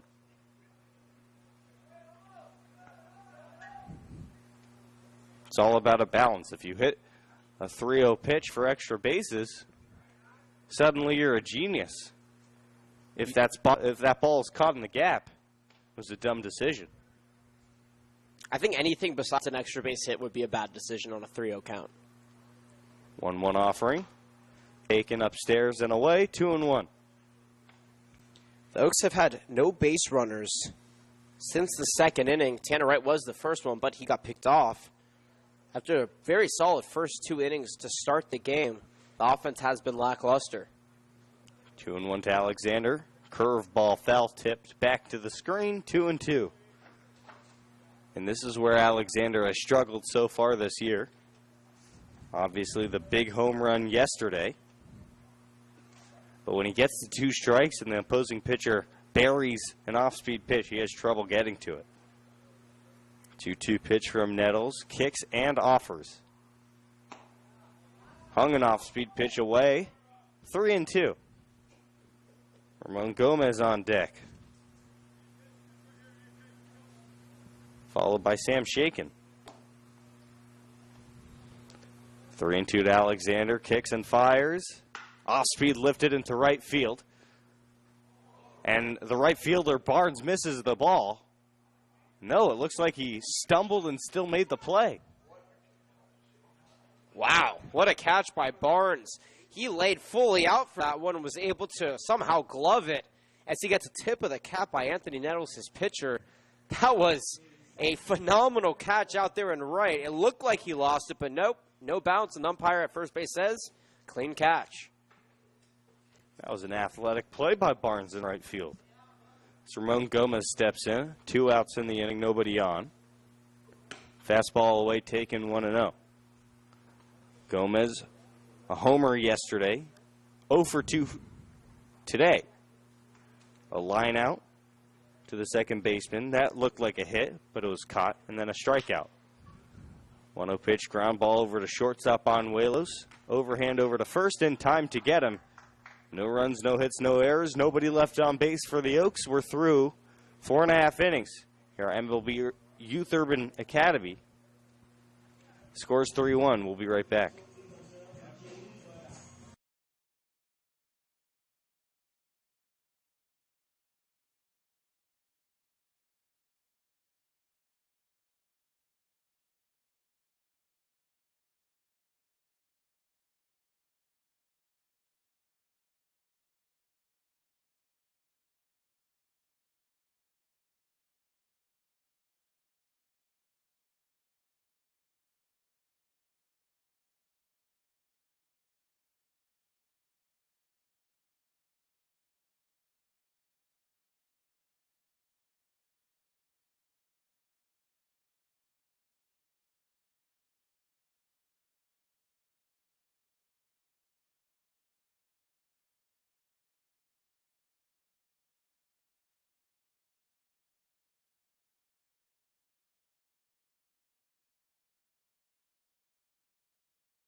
Leading the bottom of Joseph Argumedo stepping in to lead off the bottom half of the 5th inning. Argumedo, a base hit back in the 3rd. He advanced to second base on an errant throw, and he flew out to right field back in the 1st. Dylan Francis still the pitcher for the Oaks, kicks and fires. Showing bunt, pulls it back, and there's a strike called at the knees. 0-1. Argumedo from Lynn University. DH'd yesterday. A base hit in the 1st and 4th and 9th innings. Fastball away. Past the glove of Kamenkaw to the screen. 1-1. Argumino and Banuelos, singles machines for this Barons team. 1-1 offering. Right in there for a strike, 1-2. And this is where we have seen Francis elevate the fastball and then drop in the changeup at the knees. Such a lethal combination. He sets and delivers. Whoa, a wild pitch almost hitting Argumino in the head. Luckily, ducked out of the way in time. Literally a lethal combination right there. If that one got away from him. 2-2 pitch. Nobody on. 3-1 in favor of the Barons. The pitch.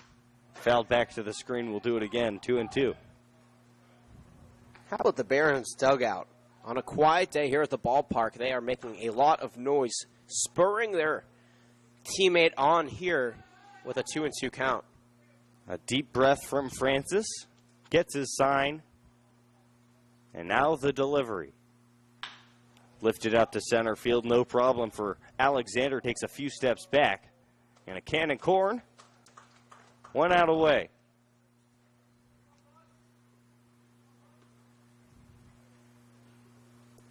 Good play there from Alexander. He's a phenomenal center fielder. He understands where the ball is going to be off the bat. Most of the time, most center fielders will take a step forward subconsciously as that ball is cracked to them and then start to work their way back.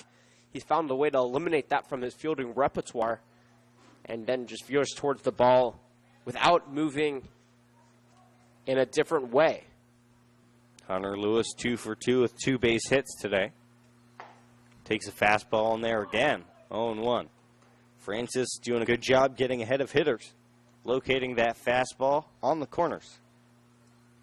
He's ready to go again. No balls, a strike. The pitch. Down and away. Now the count even at 1. We've played baseball for an hour and 36 minutes so far today. Pitch is lifted out of play to the right side. 1-2. It seems like it's been longer just because of the 15 hits. Check the 13 hits that we've seen so far today. But yesterday's game, 3 hours and almost 30 minutes of play. Check that, 3 hours and 20 minutes of play nonetheless. Today's game going a little bit quicker. 1-2 to Lewis. Francis sets an offer, swung on and missed for the second out of the inning. He walks slowly back to the dugout. First time he's recording out today, and it was in spectacular fashion. A nasty slider from Francis. His 4th strikeout of the game. Yeah, and that matches Ponticelli, who started. The Oaks finally getting some strikeouts consistently on the board, totaling 8 in today's ball game. Andrew Wilson dropped a base hit into right field his last time up. Swings at the first pitch, a high fly ball over to right field. Tillman over in foul ground. Can't get there. 0-1. Wilson from Marymount, California. Sporting one of the best flows we've seen of the season. No doubt about that. Still young, though. So a lot of baseball players to judge based on their hair. And as the season goes along, I'm sure the flows will get even better and better. They grow even longer in the sunshine. 0-1 pitch. A little bit low, 1-1. And it's funny because that sounds like a fable, but scientifically, hair actually does grow faster in hotter and more humid climates. So look at you knowing your science, Jordan Brenner. I'm pretty impressed. Taking my last science course ever this semester and excited to be done with it. 1-1 is lined out of play right side, 1-2. I'm sad to say I still have 2 more science courses to take. I've been slacking on that front, but nonetheless, I look forward to catching up on my scientific knowledge to at least equalize yours here. The only science I specialize in, if you're a frequent listener, is herpetology. Study of reptiles. 1-2 pitch. In the dirt away, 2-2. Yeah, for those who were with us on Friday, you'll remember the conversation that Jordan and I had about snakes, and if we could start a university, what would we deem the mascot? I said I would start a university in Connecticut and name them the Vipers. Of course, Connecticut is home to two of the more dangerous snakes in the United States. 2-2 pitch. Ground ball up the middle. A base hit for Wilson. He's 2 for 3 on the day. He rounds first base, heads back to the bag for a 2-out hit. And again, the Barons causing the Oaks some trouble with 2 outs. Now hitting the designated hitter, number 34, Trevor Matt. Of the 10 hits the Barons have displayed so far, 6 have come by way of a 2-out base knock. That is not a good sign if you're the Conejo Oaks. Trevor Matson, the new hitter from Arcadia, DHing today. Francis checking on Wilson over at first base. Nothing doing. And you know what's funny? If you remember, a week ago on Sunday, the Oaks gave up 11 hits, or 13 hits, excuse me, to the SoCal Cubs, and all those hits were singles. Francis delivers the first pitch a little bit low, 1-0. And the reason that's important is because today, all 10 of the Barons' hits have come by way of the single. Small ball has been winning so far here for the Academy Barons. The Oaks have a couple of extra base hits, but have yet to score except for 1 run back in the first inning. 1-0 pitch to Matson.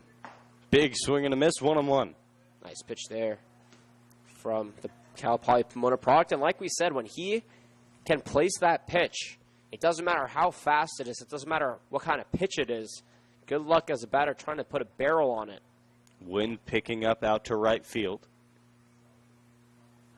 Francis a long pause. The runner goes. The throw from Kamenkaw. In time on the bounce. What a tag from Pickett's at shortstop.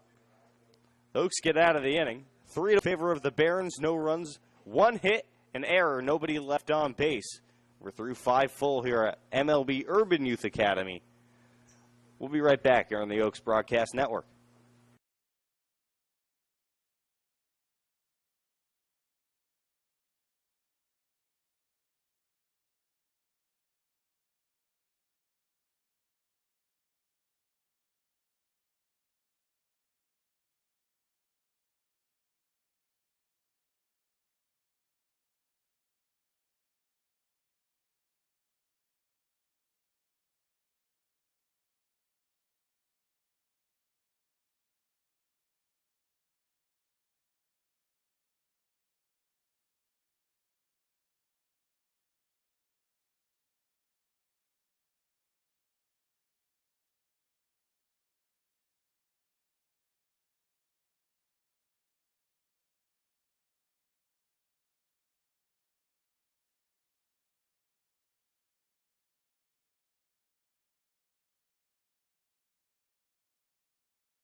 Sam Shaken leading off.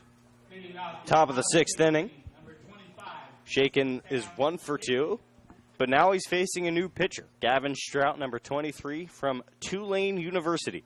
First pitch, a big swing and a miss from Shaken. Quickly 0-1. Tulane, beautiful campus in New Orleans. The Waves. It's a good mascot. Fitting. 0-1 to Shaken. Strout gets his sign, takes a deep breath, and offers. Swung on and missed again. Looks like the changeup in the dirt. Shaken out in front. Brandon Lewis looming on deck. You ever been to New Orleans, Jonathan? I have. The French Quarter of Louisiana. Unbelievable. They also have my favorite college mascot, the University of Louisiana Lafayette Ragin' Cajuns. 0-2 pitch. Off the plate, away 1-2.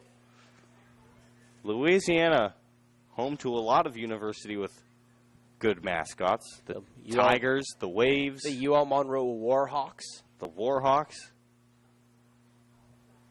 I think the Tigers are pretty common, though. I wouldn't say that's a pretty cool mascot. Yeah, but LSU's classic.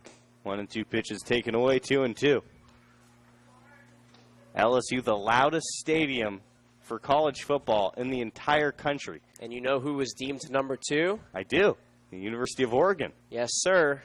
Closely followed by Washington? Ohio State. 2-2 pitch. The U and the big house follow. In the dirt. Taken. Now 3-2 to Shaken. Shaken, taken right there. Able to work his way back into the count. 3 balls and 2 strikes now after trailing. No balls and 2 strikes earlier. Shaken and Bacon. 3-2 pitch. Ooh, almost hit him on the wrist. He'll hit to first base on the walk. Oaks get the tying runner to the plate. That man is Brandon Lewis. The man who did it all yesterday for the Oaks in the form of an RBI single that eventually won the game for the team. Try to recreate his fortune here. He's had a couple of shots out to left. Yesterday he had one that was well over that left field fence, but just veered to the left of the foul pole. Already 1 for 2 today with a double. First pitch comes in the dirt, 1-0. Lewis, as he often does, digs himself a hole for his back foot. Likes to plant that so he can really turn on the baseball. Shaking a good lead off of first. Strout checks, and that's lifted out to center field. Going back, Wilson. In front of the track, he should make that play. He does. Shaken heads back to first base. First out of the inning. Now stepping in, USC's Bart West. Got the off day yesterday. Was scorching hot the previous 2 days. Was interviewed by our own Jonathan Rifkind after a win in Thousand Oaks. He was the player of the game, went 3 for 3 that day. Today, a different story, over 2-2 strikeouts. First pitch, West takes on the edge, 0-1. I think that's a pitch you have to swing at. I know the Oaks don't like to swing at first pitches, but that's not very fast, and it's in a perfect spot to make contact. Strout checks the runner. West patiently awaits the 0-1 pitch. This time low, 1-1. 3 runs, 10 hits, an error for the Barons. A run on 4 hits, an error for the Oaks. 1-1, 1 out, 1 on. West awaits. Here's the 1-1 pitch. First to throw over to first, Shaken back safely. Yeah, after Tanner Wright got picked off. By the way, Tanner Wright, who got picked off, that was the first pickoff successfully I've seen in my 3 years now in the CCL. Pretty crazy. 1-1 pitch in the dirt. Throw over to first. Shaken just back in time. Didn't need to slide. 2-1. Arcumito really making it hard on Shaken.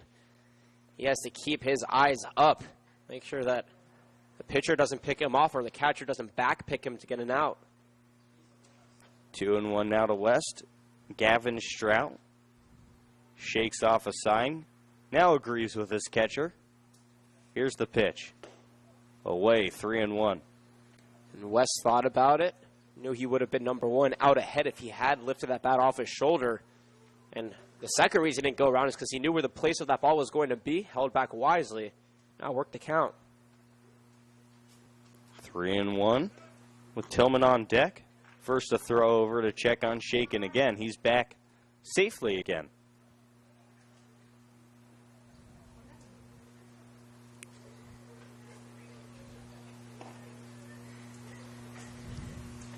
Three and one out. The pitch, Shaken goes, but a walk. It won't matter. Oaks threatening with runners on first and second now. Michael Tillman is the hitter. 1 for 2, a double, a ground out. The right fielder, number 27. Going back to our New Orleans conversation, as there is a conversation on the mound with Gavin Strout. They're known for seafood. Is that right? They're known for a lot of things. Music, seafood. I would say that seafood is more prevalent on the northeast coast of the United States. I would say the French Quarter is more known. I think they're definitely known for their food. Of course, you get your French baguettes and your pastries. They have, crawfish. They are known for their crawfish. Crawfish, that's what I was thinking I wouldn't of. say seafood overall, but, man, the crawfish in New Orleans is just unparalleled. They'll just throw them on a table, grab a couple napkins, and go to town. Couple of napkins. You need a mountain of napkins with how much butter Maybe a towel. flows. Yeah, there you go. First pitch into Tillman, called a strike on the edge. Now I'm craving crawfish. Craven Crawfish. That could be a mascot. The Connecticut Craven Crawfish. I like the alliteration. I'm not exactly sure how intimidating a crawfish is, though. Doesn't really make any sense. No, not at all. First and second. West off of first at second base is shaken. 0-1 now to Michael Tillman. Strout checks the runner and delivers. Just off the plate, 1-1. Runners go. No, only West stays at first. Shaken advances to third base. A miscue on the throwback to the pitcher by Argumedo. And now runners at the corners for the Oaks. I think that goes down as a stolen base. They call it an error. Okay. I'm glad that we have our great statistician staff here. 1-1, 1 out. Runner on first and third to Tillman. He begins to go but holds up his swing. On the ball off the plate, 2-1. Zach Kamenkaw on deck if the inning gets that far. Big spot here now with the runner 90 feet away. Pitch, a big swing and a miss. 2-2.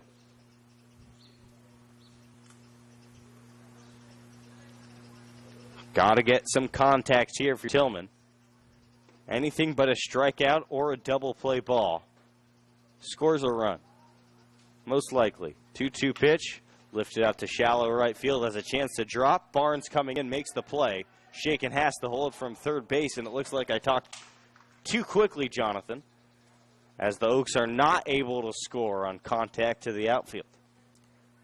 That was probably the best case scenario besides a double play ball for the Barons. A short pop up into right field makes the player stay put and allows 2 outs now up on the board.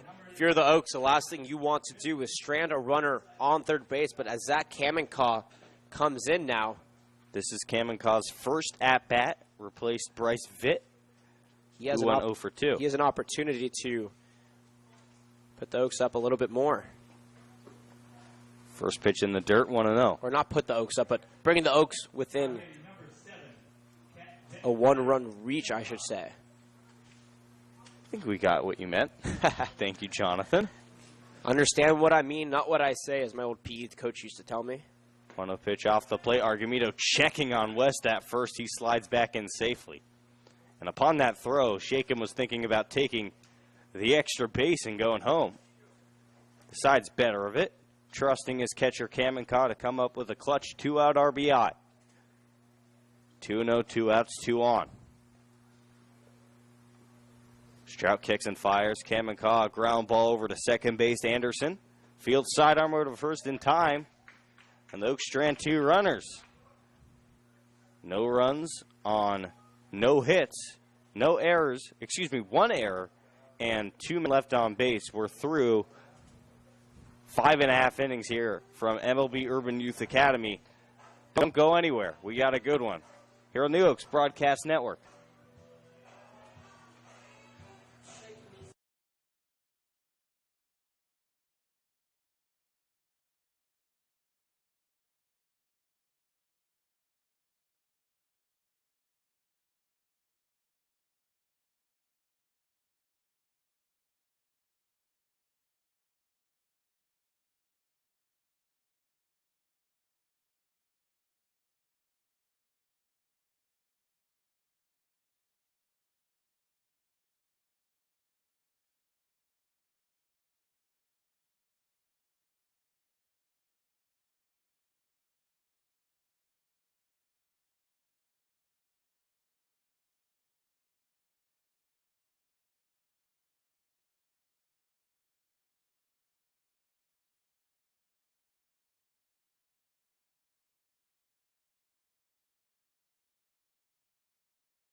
leading off the bottom of the sixth inning. The designated hitter. Back for the bottom of the sixth inning. Matson. Trevor Matson leads off.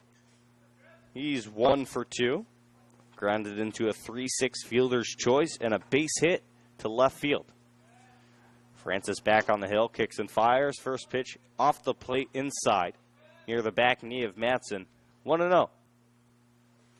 Wind has died down here in Compton, California. Outfielder shaded a little bit to left field as the 1-0 pitch is lifted out of play to the right side. That's something we haven't talked about too much on the broadcast, the defensive positioning. Such an integral part of the game of baseball. And with Matson a heavy pull hitter, you see Alexander out in center field going a little bit left of center. 1-1 pitch, a slider off the plate away, 2-1. It's been a sloppy game on both sides. 2 errors for the home team, the Barons. Also an error for the Oaks. 2-1 is lifted high, not deep to center field. Alexander coming in, makes the play for the first out of the inning. And Francis continues to get low stress outs. And that's exactly what Coach Solis wants. A tired bullpen without a full pitching staff. Everybody's been throwing a lot of innings early in the season. Good to get Francis in here, a fresh arm, and have him eat some innings for this Oaks team. Next up, Cameron Dean, who came in for Alex Rodriguez. First pitch, a fastball just a bit upstairs, 1-0.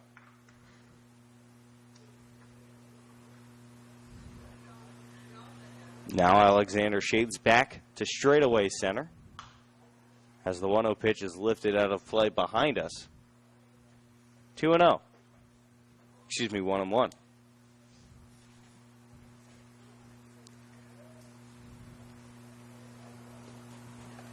Dean sporting the number 31.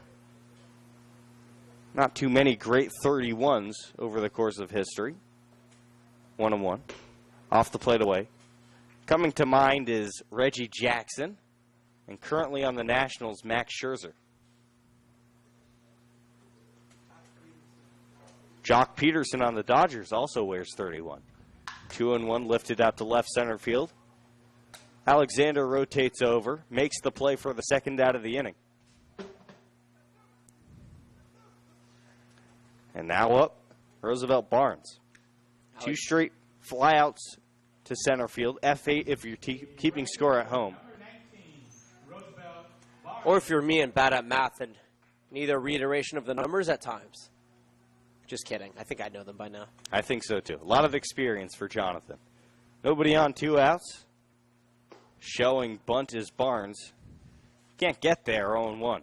That was a good pitch for Francis, especially as Barnes shows bunt, because he kept it outside. You could tell that Barnes was trying to push that ball, but couldn't catch up to it with the barrel of his bat.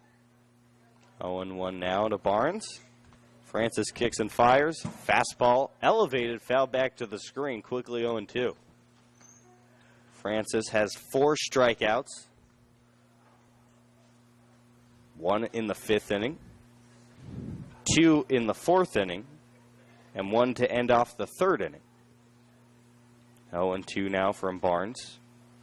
Kambanka sets a changeup, a big swing and a miss from Barnes. Chalk that up as the 5th strikeout for Dylan Francis. We head to break now. No runs, no hits, no errors. Nobody left on base. 3-1 in favor of the Barons here on the Oaks Broadcasting Network.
Back in for the top of the 7th inning.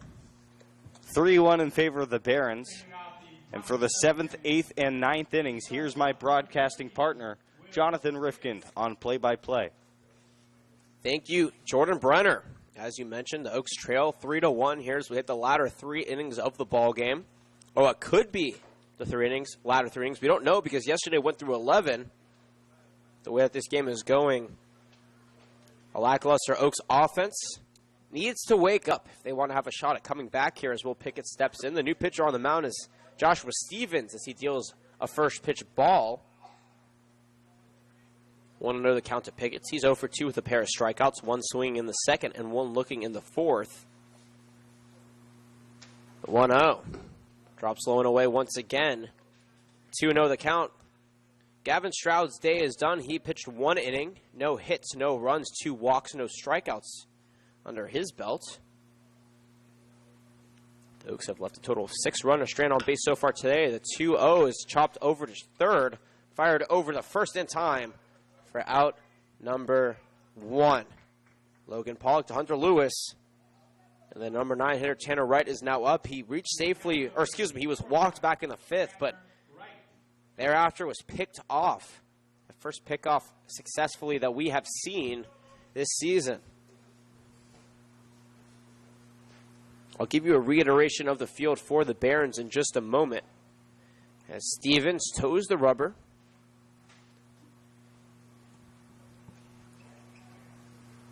And fires in the first pitch to right. Upstairs, ball 1. By the way, Stevens is from Beaufort Community College in North Carolina. Roosevelt Barnes is in right. Andrew Wilson is in center. Cameron Dean is in left. Infield here in a moment as Tanner Wright gets belted on the back of the shoulder. And he is hit by a pitch. He will take first base. He has now reached base safely 2 times. He is 0 for 0 because he sacrificed a run and back in the 2nd. First hit batter of the day, and Elijah Alexander now digs in. Runner on first, 1 away. The infield here for the Barons, Hunter Lewis at first, Trent Anderson at second, Joshua Banuelos at short, Logan Pollock over at third, Joseph Argumedo behind the dish, and Joshua Stevens, the third Barons pitcher of the day, is on the mound. So speed over at first in the form of Tanner Wright, who was picked off his last time at first base. Doesn't take as big of a lead, only a step now, as opposed to the 2 steps we saw last time. We'll go back to the top of the order for Elijah Alexander. Don't want to hang one here. Tying run at the plate. First pitch, skied foul, out of play. Strike 1. 1 for 3 for Alexander on the day. A single, a stolen base in the 2nd. He grounded out to first in the 1st and also flew out to right in the 5th.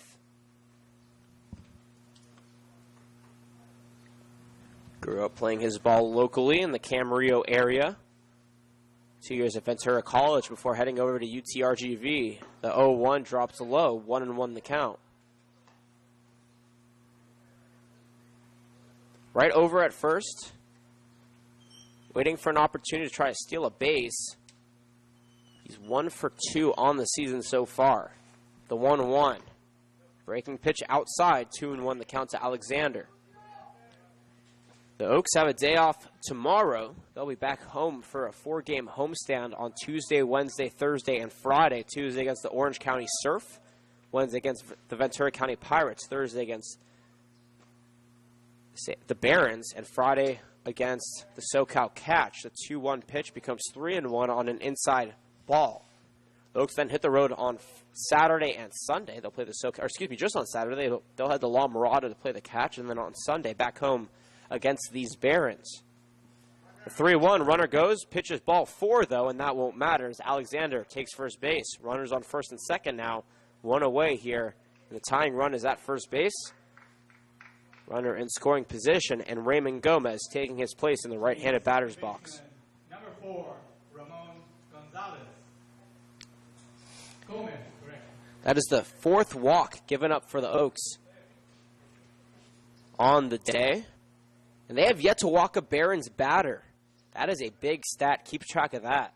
The first pitch to Gonzalez is chopped over to third. Pollock gets it, steps on third, fires it over first on the hop. They say it's in time. I'm not exactly sure where that call came from, but I guess we'll have to leave it there. No runs on no hits, no errors, and one left on base. We're through 6.5 here from Sparky Anderson Field. 3-1 Oaks Trail when we come back.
Bottom of the 7th, Oaks Trail 3-1. Welcome back, everybody, along with Jordan Brenner. My name's Jonathan Rifkind. Thank you for spending your Sunday with us as the Oaks Trail 3-1. Trent Anderson digs in, shows bump, pops it back, though, out of play. 0-1 to count. The new pitcher on the mound coming in place of Dylan Francis is Nick Ringcover, his third appearance of the season. Francis went 3 1/3, gave 3 hits, no runs, no walks, and 5 strikeouts in his Oaks debut. For Ringcover, no earned runs so far on the season. Deals the 0-1. Big swing and a miss for Trent Anderson. Strike number 2. Anderson on the day is 1 for 3. A single, 2 stolen bases in the first, a flyout in the third, and a strikeout in the fourth. Digs back in as though 2 pitches dealt. In the dirt, 1-2 the count.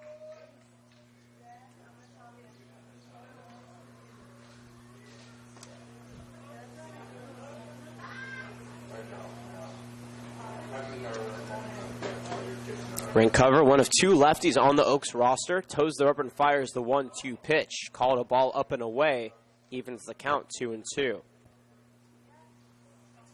For the Barons, following today's game, they will have a day off tomorrow. Then they will host the Orange County Riptide in a 2-game series on Tuesday and Wednesday as a 2-2 pitch. A swung on and missed, strike 3. Anderson goes down swinging for out number 1. Ringcover gets his first strikeout on the day. To go along after those 2 games where the Barons host the Riptide, they will head back to Cal Lutheran on Thursday. They'll play the Oaks. And then wrap up a 4 consecutive games played, I should say, on Friday in Pasadena against the Arroyo Seco Saints. 1 out, Joshua Banuelos now digs in. He's 2 for 3. First pitch to him. 2-seamer inside, ball 1. Banuelos, as I mentioned, has a pair of singles, a run scored, also struck out back in the first inning. The 1-0 from Ringcover. Runs upstairs, 2-0 the count. And for Banuelos, he's listed at 5'7", though. That may be giving him an inch or two to his name. But it's a really big benefit to be a short batter as the 2-0 pitch becomes 3-0 on a high ball. Because of situations just like that, it narrows the strike zone. And that really plays to your advantage. You look at a guy like Jose Altuve, he's really small. His strike zone is very small, so instead of pitchers trying to walk him, which on pitches that normally be strikes, he throws strikes in the zone, and he hits them. Nonetheless, though, here a 3-0 pitch. Banuelos runs low and away, 4-pitch walk for him. And the Barons have a 1-out base run here in the bottom of the 7th inning. Third baseman, number 18, Logan Pollock. First walk of the game for the Oaks, and it comes here in the 7th inning. That's actually a good stat if you're head coach Solis, because free base runners is not something you want to give up. As Logan Pollock digs in, he's 0 for 3 in the 3 spot, a strikeout, a ground out, and a pop out.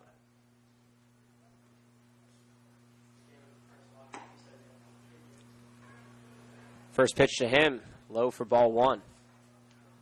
It's that old broadcaster's jinx, I guess. It's like you never talk about the no-hitter or the perfect game. I guess you never talk about the lack of walks because I did jinx it, I guess. The 1-0. The strike over the heart of the plate, 1-1 the count to Pollock. Joseph Argumedo on deck in the hole. Should we get that far? Hunter Lewis, but a double play situation here for the Oaks. I would expect Banuelos, though, to try and steal second to eliminate the double play threat as the pickoff attempt keeps him over at first. And I think Ring Cover had the same thought in that pickoff attempt. What about the reverse jinx, Jonathan? Is that a thing for broadcasters? How does that work? Well, I say Pollock is going to hit a home run to left field. So 1-1 pitch paints the inside, 1-2 the count. So you're saying, oh, you're predicting a home run, and then he doesn't hit a home run. That's a reverse jinx? That's a pretty easy one. I think you're just playing the odds there. I don't know if that's necessarily a reverse jinx. Maybe not the best example. I'll give you some time to think of another one. The 1-2, chopped foul down the third base line and into the Barons dugout. We'll do it again.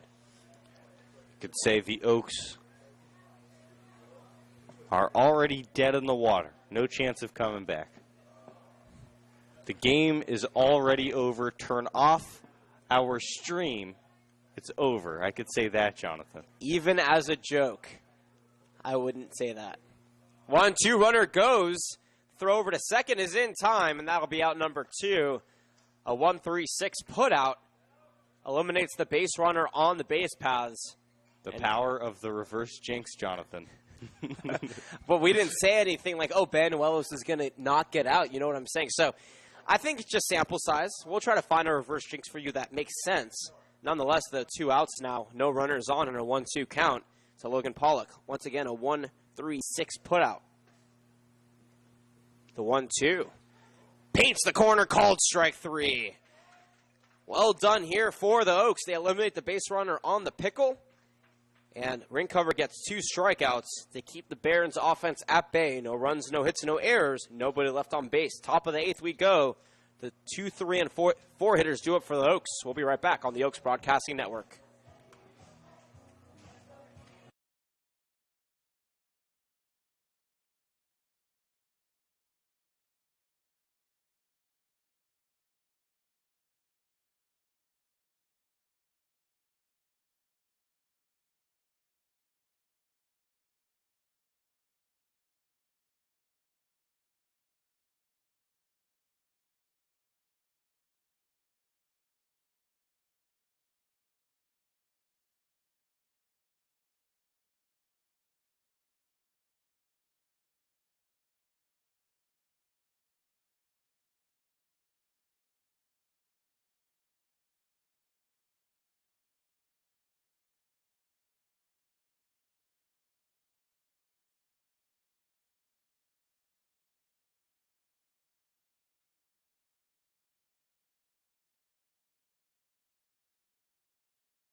Welcome back to the MLB Urban Youth Academy in beautiful Compton, California. Top of the 8th, Oaks trail 3-1. New pitcher on the mound, though, for the Barons. It's their 4th pitcher of the day, Chris Keach out of Cal State LA. Josh Stevens' day is done. He went 1 inning. No hits, no runs, 1 walk, no strikeouts. He did hit a batter as well. Sam Shaken digs in, 1 for 2 on the day with a single, a flyout, and a walk. He had a stolen base to third, but was stranded thereafter.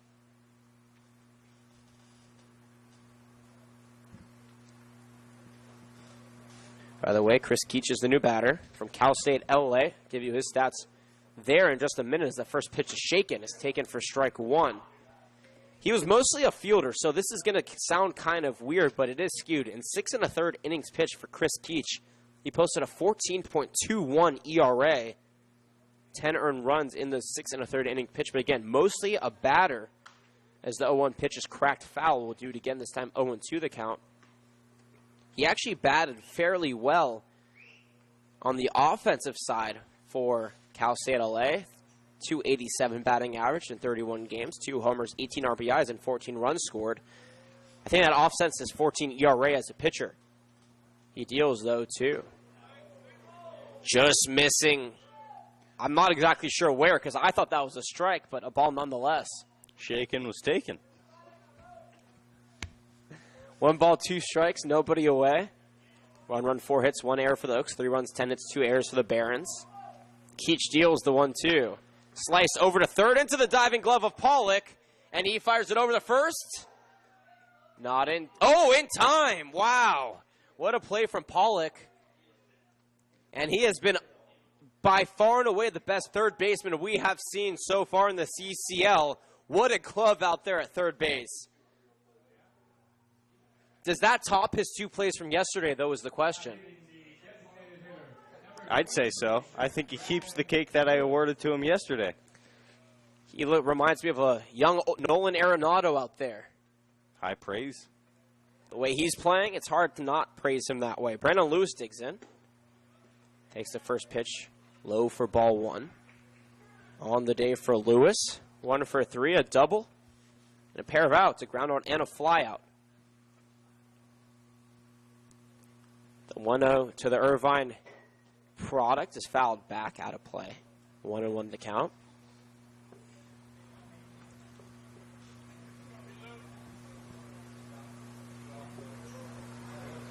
On deck, Bart West. In the hole, Michael Tillman. Should we get that far? 1-1 count here as Keach toes the rubber and fires it in.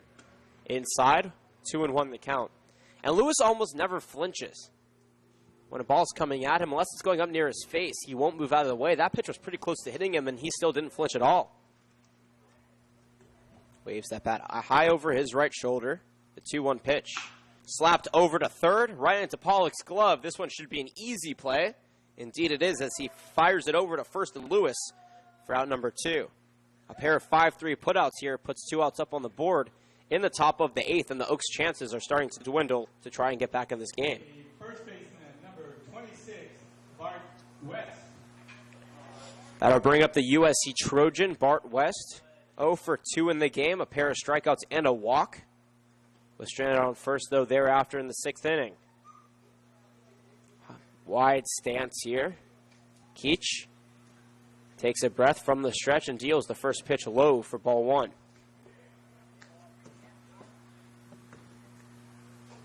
And so far, Bart West not the best day so far at the plate.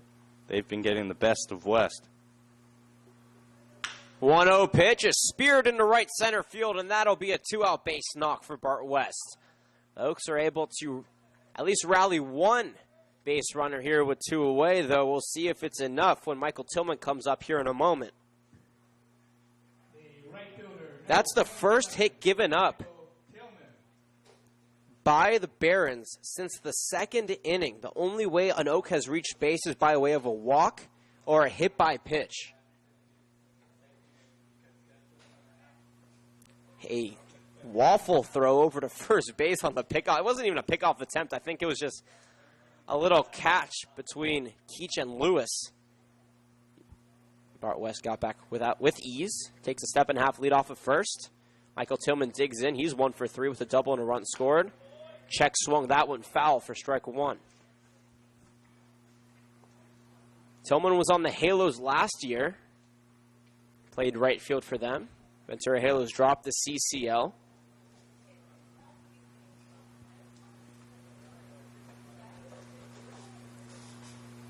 And now he calls the Conejo Hoax his home. Takes a couple of practice swings. Keach toes the rubber.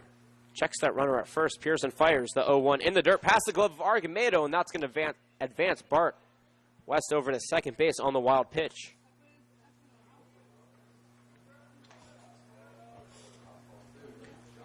Our official score is a pass ball, so I misspoke because Argumedo jumped up as opposed to trying to block it. That was his fault, not the pitcher, Keach. 1-1 the count. Tillman takes a couple of practice swings as Keach checks that runner at second. A pretty nice lead for West as the 1-1 is in. Sliced into center field. Wilson doesn't even have to move to make the catch for out number 3. No runs hit, no errors. 1 left on base. Bottom of the 8th we go with the Barons lead 3-1. They have Argumedo, Lewis, and Wilson due up when we come back here on the Oaks Broadcasting Network.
Joseph Argumedo.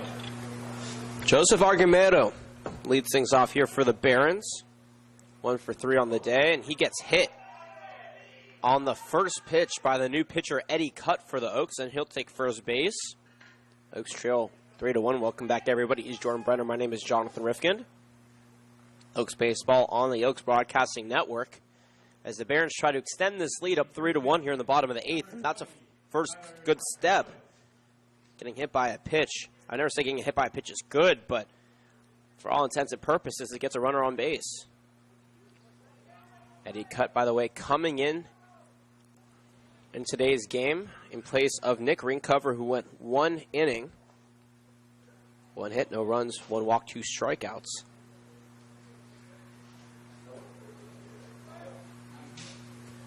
Argumedo takes a step off of first. Hunter Lewis digs in and fouls back the first pitch he sees for strike 1. Eddie Cutt on the season, this is his 3rd appearance as a 6.75 ERA, but again, a small sample size in 4 innings.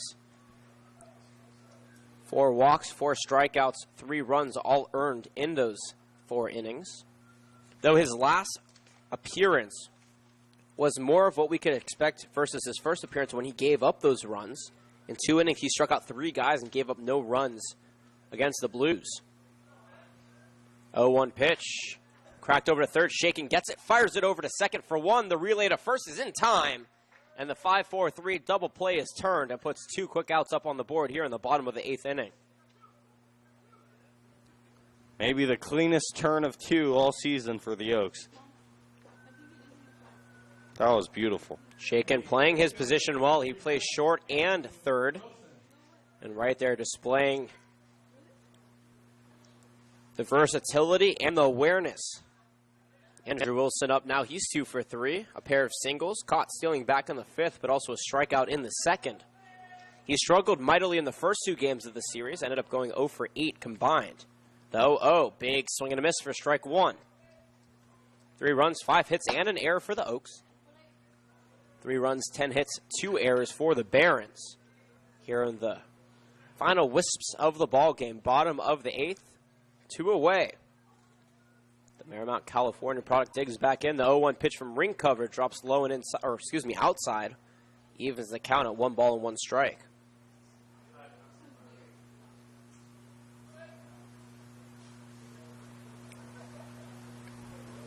Ring cover quickly deals the 1-1. Slapped over to third, Shaken backhands it, loses it, gets it in the air, fires it over the first on the bound, but is not in time on the extension from Bart West. What a play from Shaken, though. That ball bounced up. He was able to catch it in the air, but that throw was just a tad off. And now standing at first base with a 2-out knock is Andrew Wilson, his 3rd hit of the game. He's 3 for 4. Hitter, number 34, Trevor Matson. Now to bring up Trevor Matson.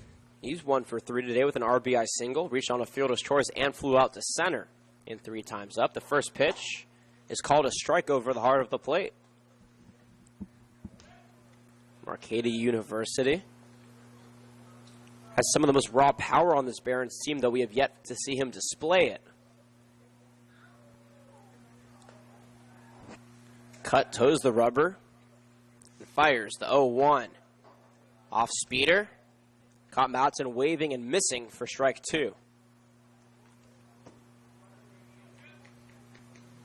1 strike away from the 8th inning being over. And Oaks trying to capitalize on their final ups in the top of the 9th. The 0-2 pitch, swung on and missed. Strike 3. Matson is down swinging, and we'll leave it there. No runs a hit, no errors, 1 left on base. We're through 8 full here from the MLB Urban Youth Academy. Oaks trail 3-1. They'll look to make a comeback here with the 7, 8, and 9 hitters due up in the top of the 9th when we come back on the Oaks Broadcasting Network.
Kamenkov.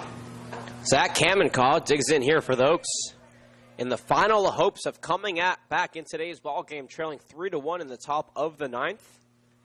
Kamenkov's 0 for 1, grounded out to second in his only at-bat back in the 6th inning. First pitch to him is skied down the first base line, but foul out of play for strike 1. 1 run and 5 hits for the Oaks, 1 error. 2 of their 5 hits came in the first 2 innings of the ball game. 3 runs, 11 hits, 2 errors for the Barons. The 0-1 pitch to the UNLV product. Taken right over the heart of the plate for strike 2. And that's a pitch you have to swing at if you're Kamenkaw. A bloop and a blast. That's all the Oaks can hope for here. That's all the Oaks need. Keach toes the rubber and deals, though, 2. Missing outside, 1-2 the count, much to the chagrin of the Barons bench.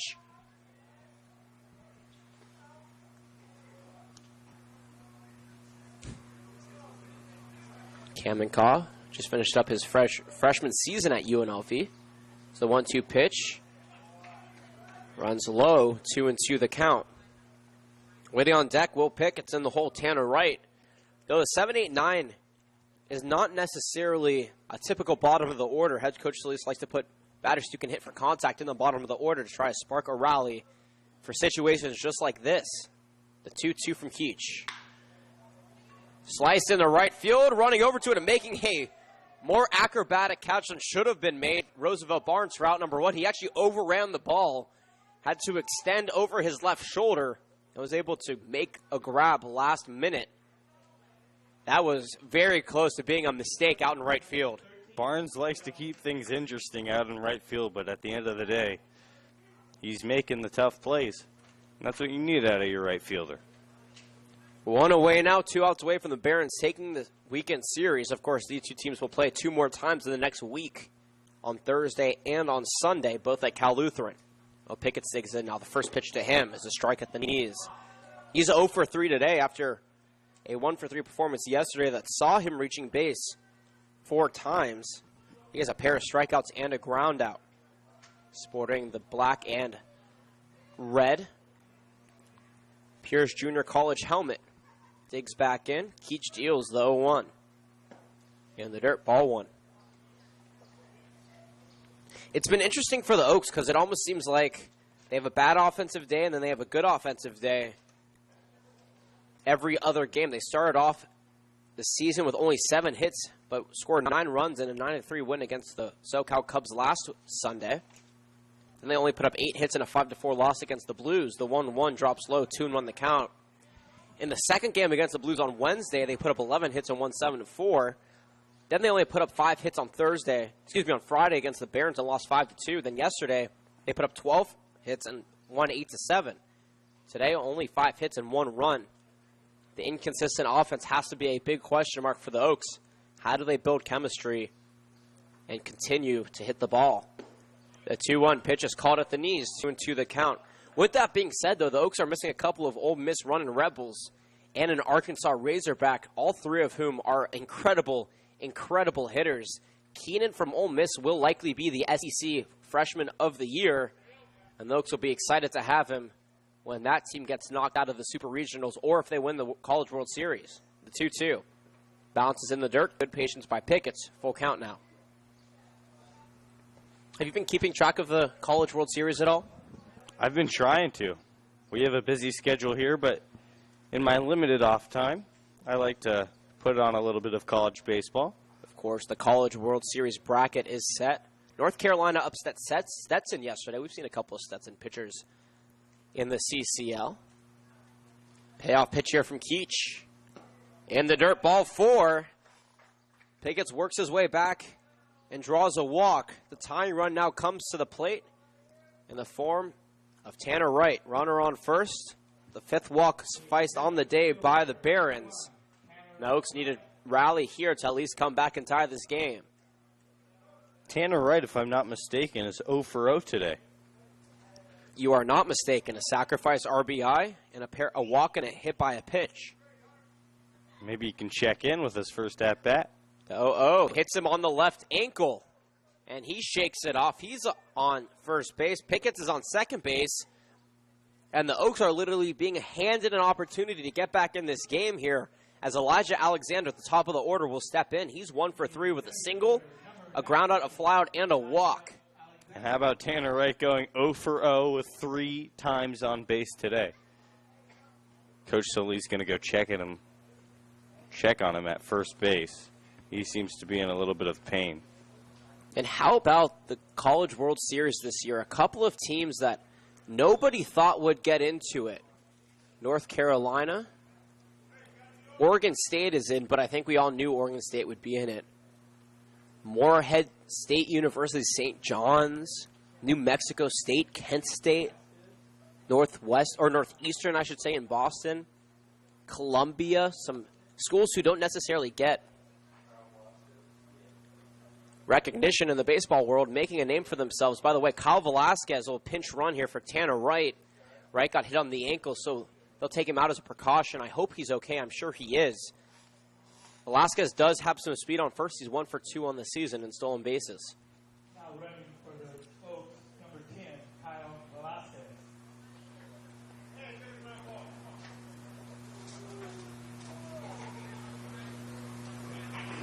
Alexander steps in, 1 away, 2 on. And the first pitch to him is outside for ball 1.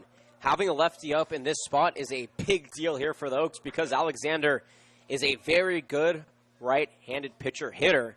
And if he can capitalize on that skill here, that could be very good for the Oaks. The 1-0. Skied down the left field line, but very foul. That evens the count. 1 ball and 1 strike. The Oaks struck first in the second inning with a run. The Barons responded with 3 of their own in the third, and neither team has scored since. So the Oaks now threatening. They left a total of 9 runners on base so far, 6 of those in scoring position. The 1-1. Big swing and a miss from Alexander, strike 2. And 8 total runners left on base, by the way, for the Barons. While I'm displaying that stat for you here. 1-2 count to Elijah Alexander. He's going to have to fight here. Keach checks that runner at second, toes the rubber, and deals. Low and away, 2-2 the count. Raymond Gomez waiting on deck. This is a double play situation, and that can end the game, but Alexander doesn't hit a lot of ground balls. He mostly skies out. He does have a 3-1 put-up back in the first, but a flyout to right in the 5th. 2-2 from Keach. Same pitch, same call, ball 3. And Chris Keach has a decision to make here. Find a way to get Alexander out, risk giving the Oaks an opportunity to come back, or risk loading the bases. Toes the rubber and takes a breath. Payoff pitch coming. Foul tipped off the foot of Alexander, and we'll do it again as he walks it off. 3 runs, 11 hits, 2 errors for the Barons. 1 run, 5 hits, 1 error for the Oaks. I have to give a special shout out to Vern Merrill, the former Oaks GM, watching from the beaches of Hawaii. Vern, we hope you're doing well. We look forward to seeing you soon. And we appreciate you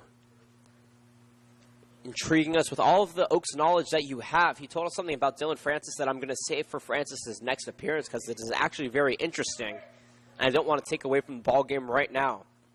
2 on, 1 away. Oaks down by 2. Go ahead, run at first. Payoff pitch again. Swing and a miss by Alexander. Strike 3. And that is a big out number 2 here. First strikeout on the day for Keach. The 6th overall here for the Barons. And they are 1 out away from taking the weekend series with Raymond Gomez. The last breath of hope for the Oaks. He's 0 for 4. A line out, a pair of groundouts, and a strikeout to his name today. Yesterday, he had that solo home run over the left field fence in the first. If he could recreate that here, that would give the Oaks the lead. Though Keach was able to show some poise on the mound to strike out Alexander. We'll look and try to end the game here. He deals the first pitch. Fouled back against the screen, 0-1 the count. If the game holds, Anthony Nettles would be awarded the win. Ponticelli would be awarded the loss, and the save would go to Chris Keach. It would be a 2-inning save for him if he can complete it here, as Argumedo wants to have a conversation with him on the mound. The last thing the Oaks want to do is strand runners on to end this game. 11 runners would be stranded on base if this out is made, and that is not a good sign, especially with 7 of those 11 being in scoring position.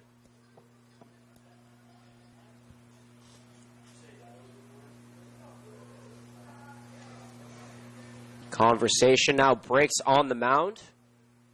Raymond Gomez, the Oxnard College Commodore, is ready to bat here with an 0-1 count.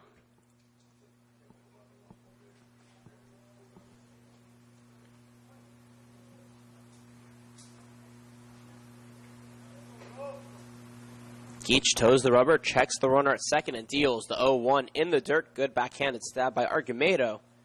And that evens the count, 1 ball and 1 strike. You would think the crowd would be on their feet cheering at this point, but everybody's kind of chilling in the stands as the 1-1 pitch comes in. High fastball, tipped against the screen. 1 strike away now from this game being over. 1 ball, 2 strikes, 2 away, and 2 on here for Chris Keach. Ponticelli loses this game. That would be his second loss on the season. Keach toes the rubber. Gomez lines up his bat, now waves it over his shoulder. Keach steals the 1-2. Line down the left field line, but foul. If that one was fair and went into the corner, you can bet that that would have tied up the game. But we don't deal with ifs here in baseball. The count remains 1-2. Good swing from Gomez. Just got to straighten that out a little bit. A gapper ties the game. And a strikeout ends the game, or any out, I should say. Keach checks that runner and deals the 1-2 once again. A breaking pitch called, strike 3 at the knees, and this game is over. Back-to-back strikeouts for Chris Keach gives him the save, and the Barons take the win. 3-1 the final score. The final line for you. Oaks get 1 run on 5 hits, 1 error. They strand 11 on base. For the Barons, 3 runs on 11 singles. No extra base hits. You heard that correctly. 11 singles for the Barons. 2 errors. They leave 8 on base. Jordan Brown of the Barons take the weekend series here. The Oaks now drop the 3-3 overall. The Barons are 2-2 overall. What went wrong here for the Oaks compared to yesterday's game? Well, there's a lot of inconsistencies with this offense. One day they're hot, the next day they're off. And that's going to have to change. That's what you see early in summer ball. These guys are still getting acquainted with each other, acquainted with the coaching staff.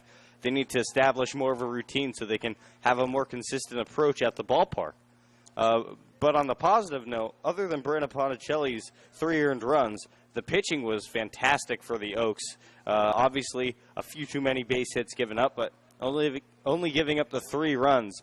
They certainly did their part in this one, and if you give up 3 runs a game, as a follower of the Oaks or as Coach Solis, you're going to be very happy with that. Yeah, overall, the Oaks didn't play a bad game. 11 singles is not bad because that's very small ball, but the 3 runs in that 3rd inning proves, to be the difference here for the Barons as they take it 3-1. Nettles gets the win. Ponticelli gets the loss. Keach gets the 2-inning save, and he will be the player of the game here for the Barons. We have a day off tomorrow. We're headed back to Cal Lutheran on Tuesday, though. The Oaks will host the Orange County Surf. That'll be the first of a 4-game homestand for this team. The Oaks and the Barons will re-meet on Thursday, and then once again on Sunday, both at Cal Lutheran. 4:30 start on Thursday, 12 o'clock start on Sunday. Over on Tuesday, the Oaks and the Orange County Surf. That'll be a 4:30 game. We'll be live at 4:15 for that one. That'll be a fun game. The Oaks will have a more rounded-out roster. But until then, we're going to sign off. For everybody who made this broadcast possible, from our amazing statistician, Jacob Plack, the entire Oaks crew, a big thank you to the Academy Barons for being such wonderful hosts, my broadcasting partner in crime, Jordan Brenner. My name is Jonathan Rifkin, signing off. We will see you on Tuesday for the Oaks and the Surf at 4:15. Until then, the Oaks lose today 3-1. Enjoy the rest of your Sunday and the day off tomorrow on Monday. Can't wait to see you on Tuesday.